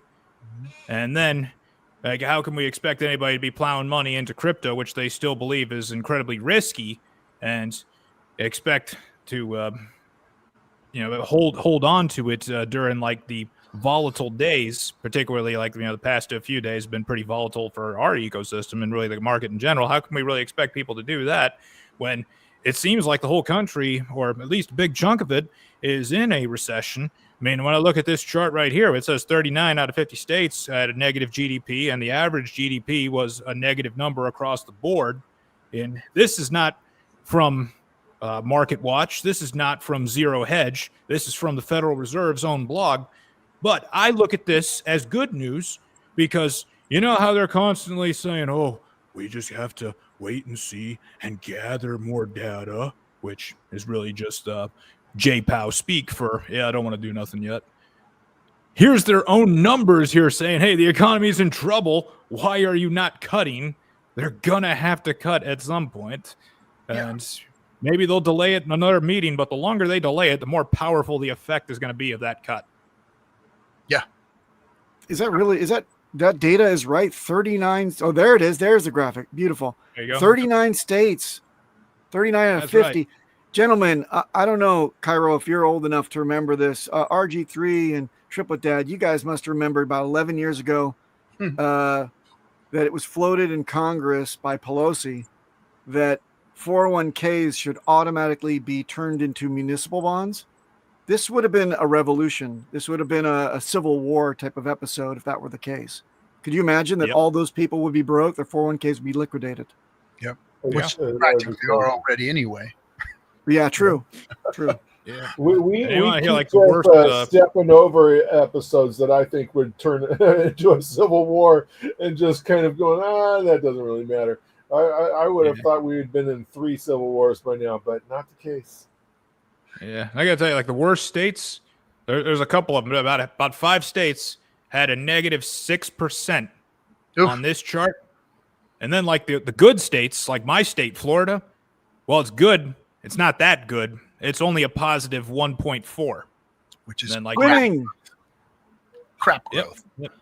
Most of the positive ones are actually it's under 1%. It's a positive fraction of 1%. So even the good is not that great. So across the board, the growth was actually negative 0.64. So if we have another quarter like this, that's officially a recession. The good news is, though, by the time you hear that we were in a recession, we're probably already out of it because they come out of they report it 3 months late. Yeah, and even though they're late on this one anyway, I think we really, I mean, those numbers right there are right at recession level. You know, they are right. So, like you said, we'd be out of it, and we'd be lowering interest rates, and it would be that kinetic energy from, like you said, the interest rate lowering right now at this point would just, it's going to send things. I mean, everything's going to send, and it's been a long time coming. Everything's been bunched up, bound up, and waiting, and it's going to move. It is going to move, and it's going to move to the upside. It is going to move to the upside. Yeah, absolutely. And this really shows we really do need that money printing to kick off, like quantitative easing or just much lower interest rates. We need that money printing here, because what this tells me is that nobody, at least on retail side, has the money to push into crypto and push into our ecosystems to push those prices up. So that money printing, and those printers turn on, great. But until then, we're going to be sideways like we've been for the past year, really.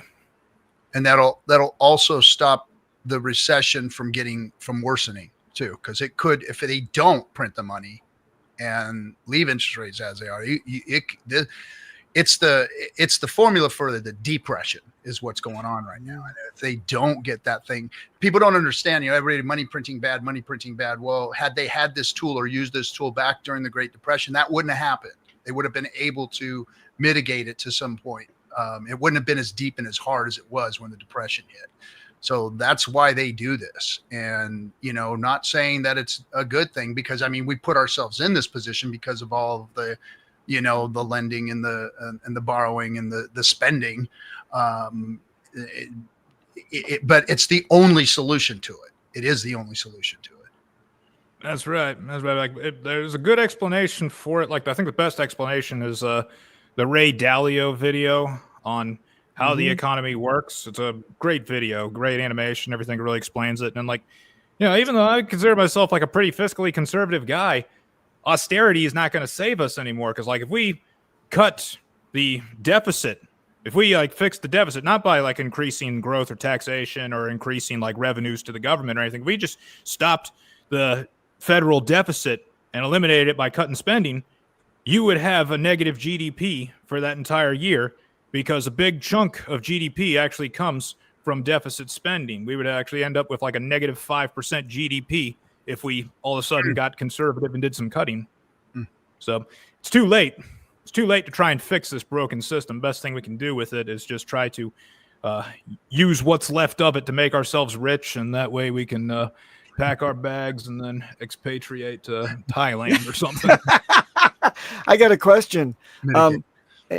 Something just occurred to me, and to bring this back to HEX, do you reckon that as a microcosm, that the OA staking and cutting the issuance rate, the APY on the HEX contract, do you think that that's one step, one step further than we see the economy actually being fixed? Do you think that was the ultimate, answer? Is it by the cutting of inflation and giving it only to those that are still locked up and in the system?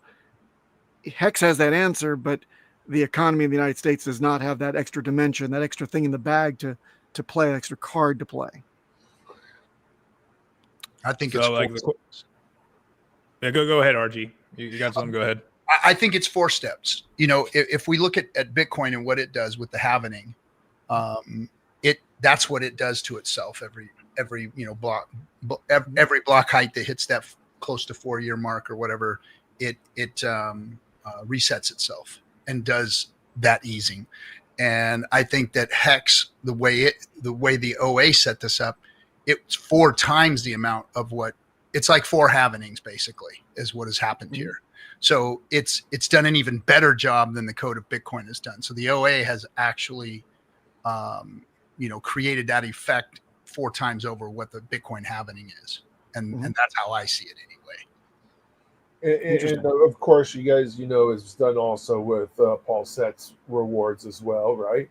Those rewards were cut.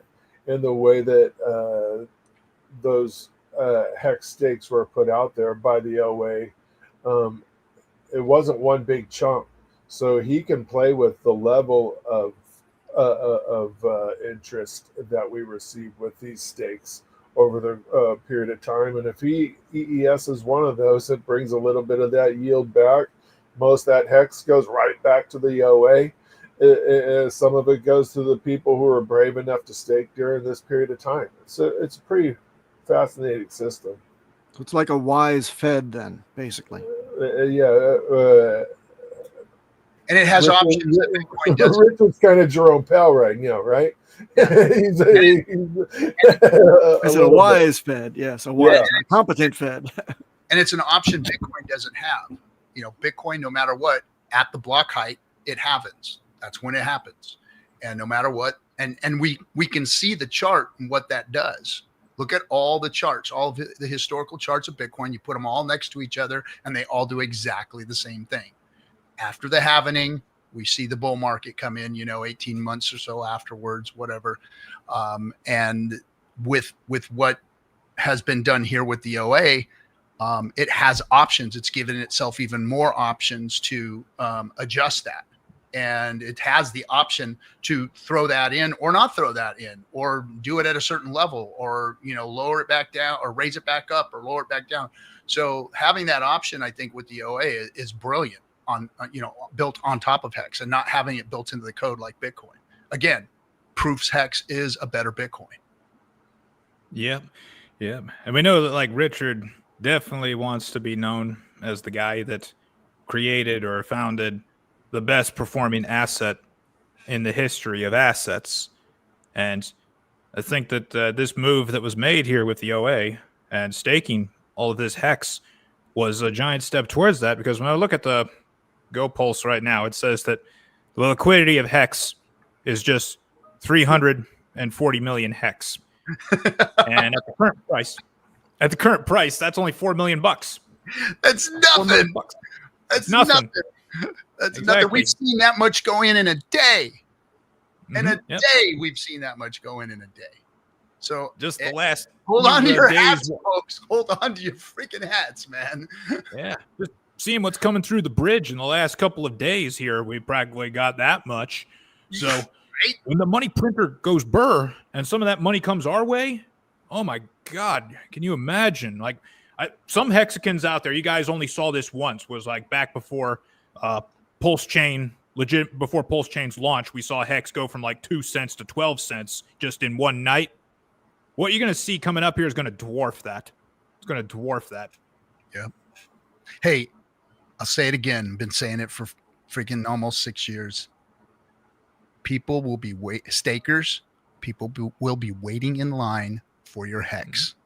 and you guys will be able to name the price. That is what is about to happen. And everybody's going to be looking on Ethereum, and our calling card is there.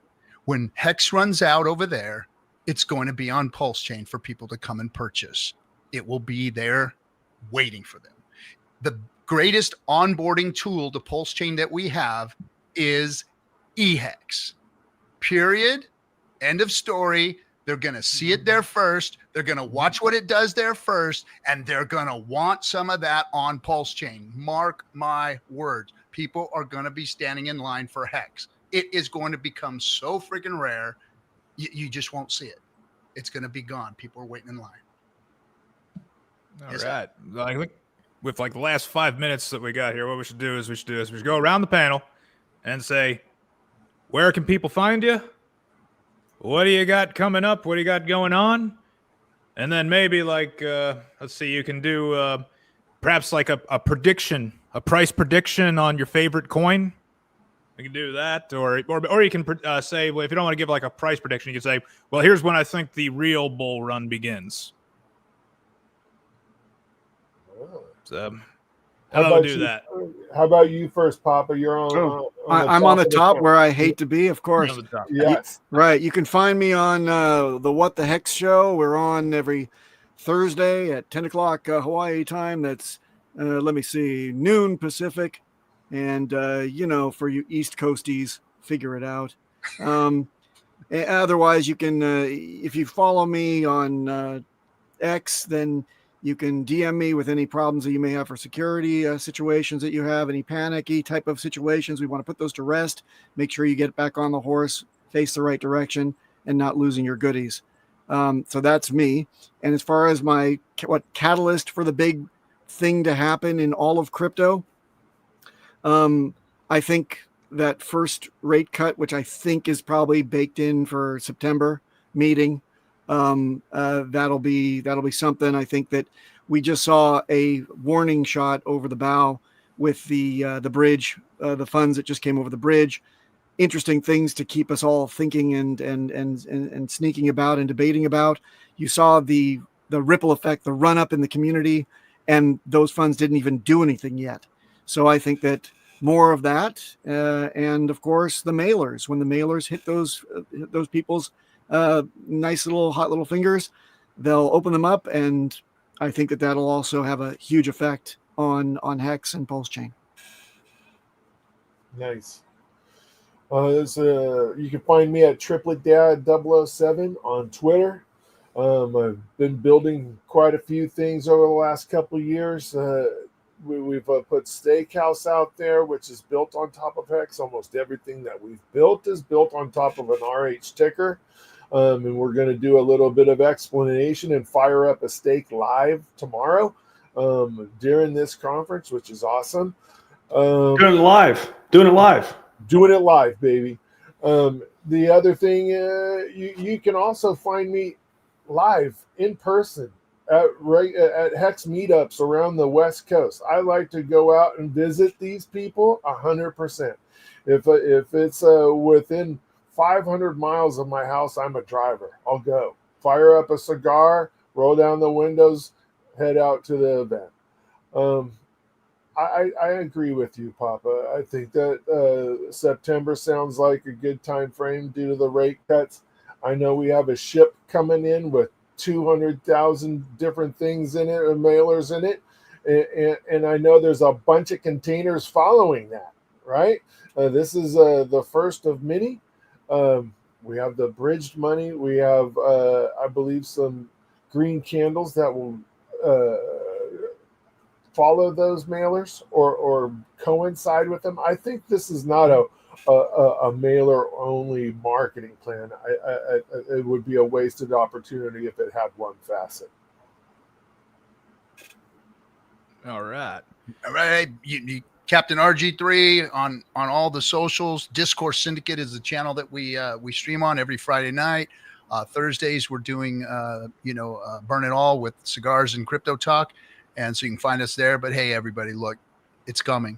It's here. The bull run is setting in, and HEX and the PulseChain ecosystem is set up for greatness if Bitcoin did 3 million plus X and HEX has only done its first 10,000 X, where do you think the possibilities are? HEX is better than Bitcoin, period, bar none, hands down. It beats the crap out of its technology. It just hasn't caught up yet. The marketing hasn't caught up yet. It's coming.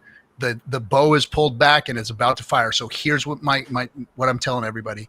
Get yourself prepared for this bull market. Make sure that you know what you're doing. Get your security in place. Get everything together, because this can be life-changing wealth for you in the next year here. So get prepared. Know when your entries, your exits are, and all that good stuff. You got to do you. No financial advice. Everybody's got to do you. You do what's going to be comfortable for you to run through this bull market. And be ready. It's coming. 100%. I got a whole lot going on for me this week. Tomorrow night, I believe that we got a special X Spaces going on with Tam Tam. I forget exactly what it's called, but I think it'll be like tomorrow night at 7. We're going to be doing some X Spaces, and you'll be seeing a lot more of me this week here at HEX Week, and be seeing more of me on YouTube. I got a great YouTube video up there for anybody that is tired of hearing this narrative, this myth that, oh, there's just way too many coins out there, so we're not going to have a powerful bull run because it's all diluted. I take that myth and I just rip it into pieces, so that whenever you see somebody pushing that, you can just take this link to my YouTube video, put it right there, and I guarantee you within a few weeks, we're never going to hear this myth ever again. That's going to be over with. So check me out, Crypto Cairo Hex on YouTube. You'll be seeing a lot more of me here because of all the positive feedback I've gotten right here. Moved into this new studio. I'm going to take YouTube a lot more seriously here. And we'll also be working with Tam Tam on her Richard Hart University. It's actually a Hexagon University. Hexagon University, yep. So I'll be pushing that. And like as far as like when do I think things are going to get going? Yeah, I kind of agree with everybody. If they do the rate cut here in September, then absolutely that's going to happen. There's still a chance that like J-Pow could pull the rug here. Like it won't be a surprise on the day. We'll see like the CME will start declining their belief that it's going to be going down, because it's still a whole month away here. There's still a lot that can happen. But the longer they push that out, well, the more powerful the effect is going to be when it finally goes through. And one coin that I don't mind giving a prediction for, just because it's its second cycle here, I'll give a prediction on EHEX. I think that if Ethereum does what I think it's capable of doing, EHEX can easily go to $7 a coin. Woo! That's like a 55,000x. Stop flooding my bags, bro. Let's go. Nice meeting you, though. Why so bearish? Yeah.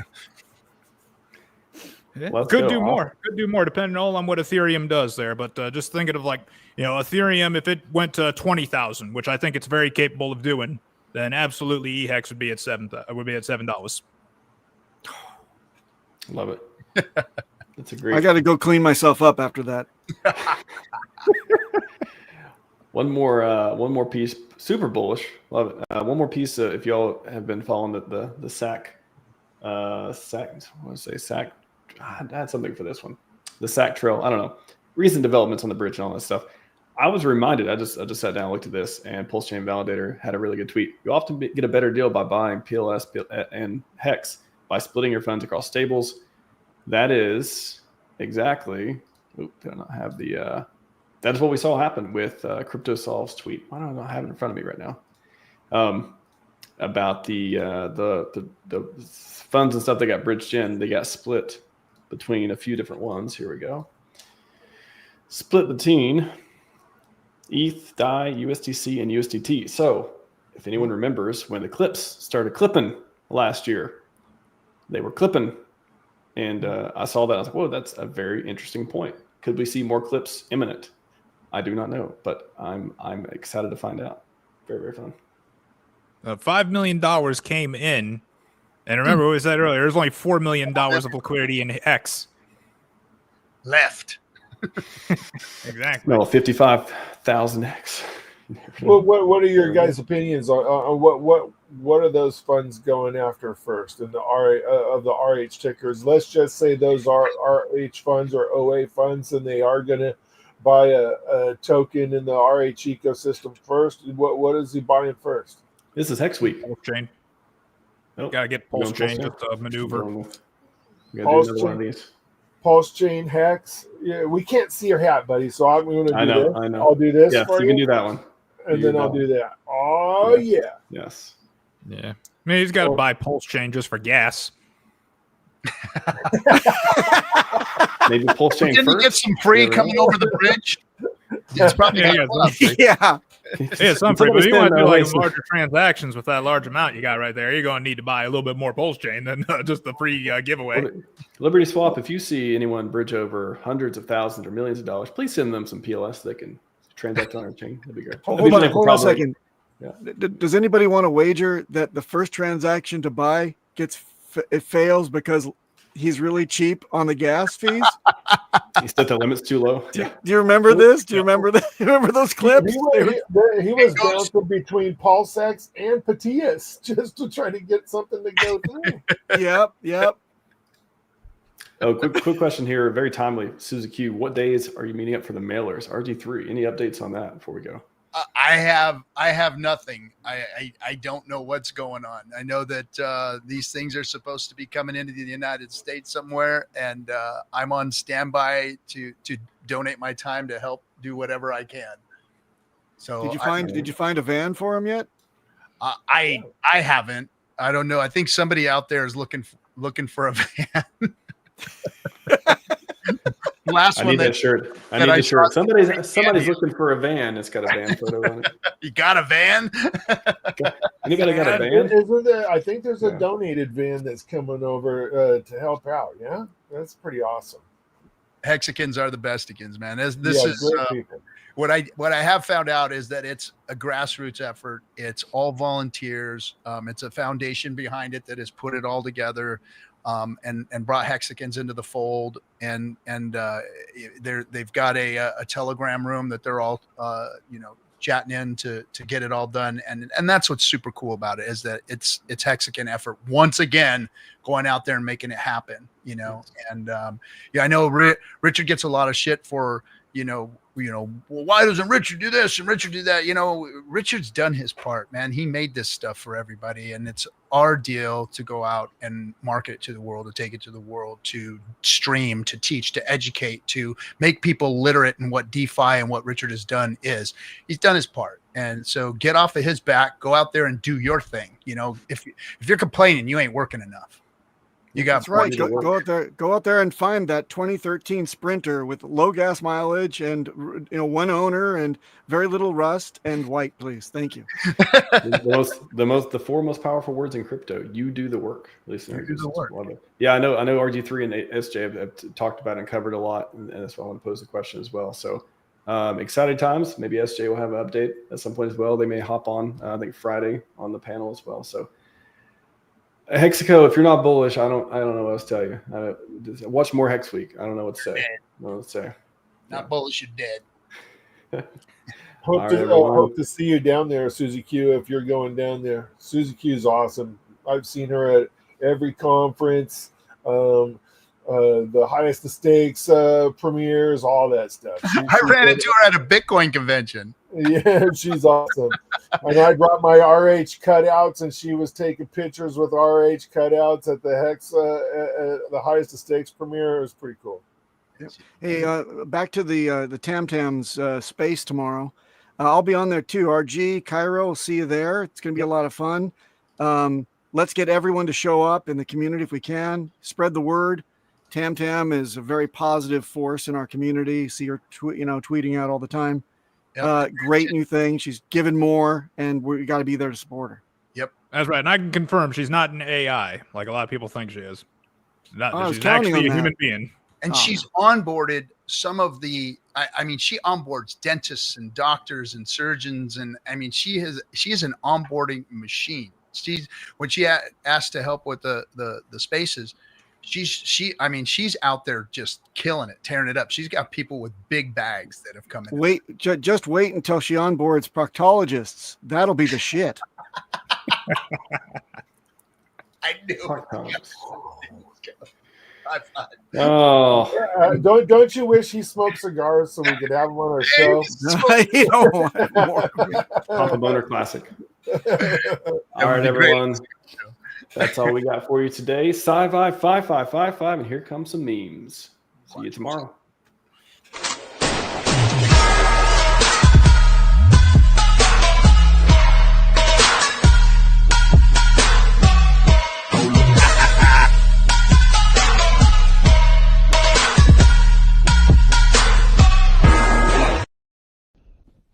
This is the greatest thing I have ever seen in my life. This is amazing. Hey, listen, seriously. Stop what you're doing right now and listen. It's important. People are getting rich right now. Truly rich. And you could be one of them. You need to see how people are becoming millionaires with HEX.com. HEX's launch phase ends on November 19th, and there's still time to get involved. HEX can make you truly wealthy. Go to HEX.com to find out more. That's HEX.com right now. HEX.com.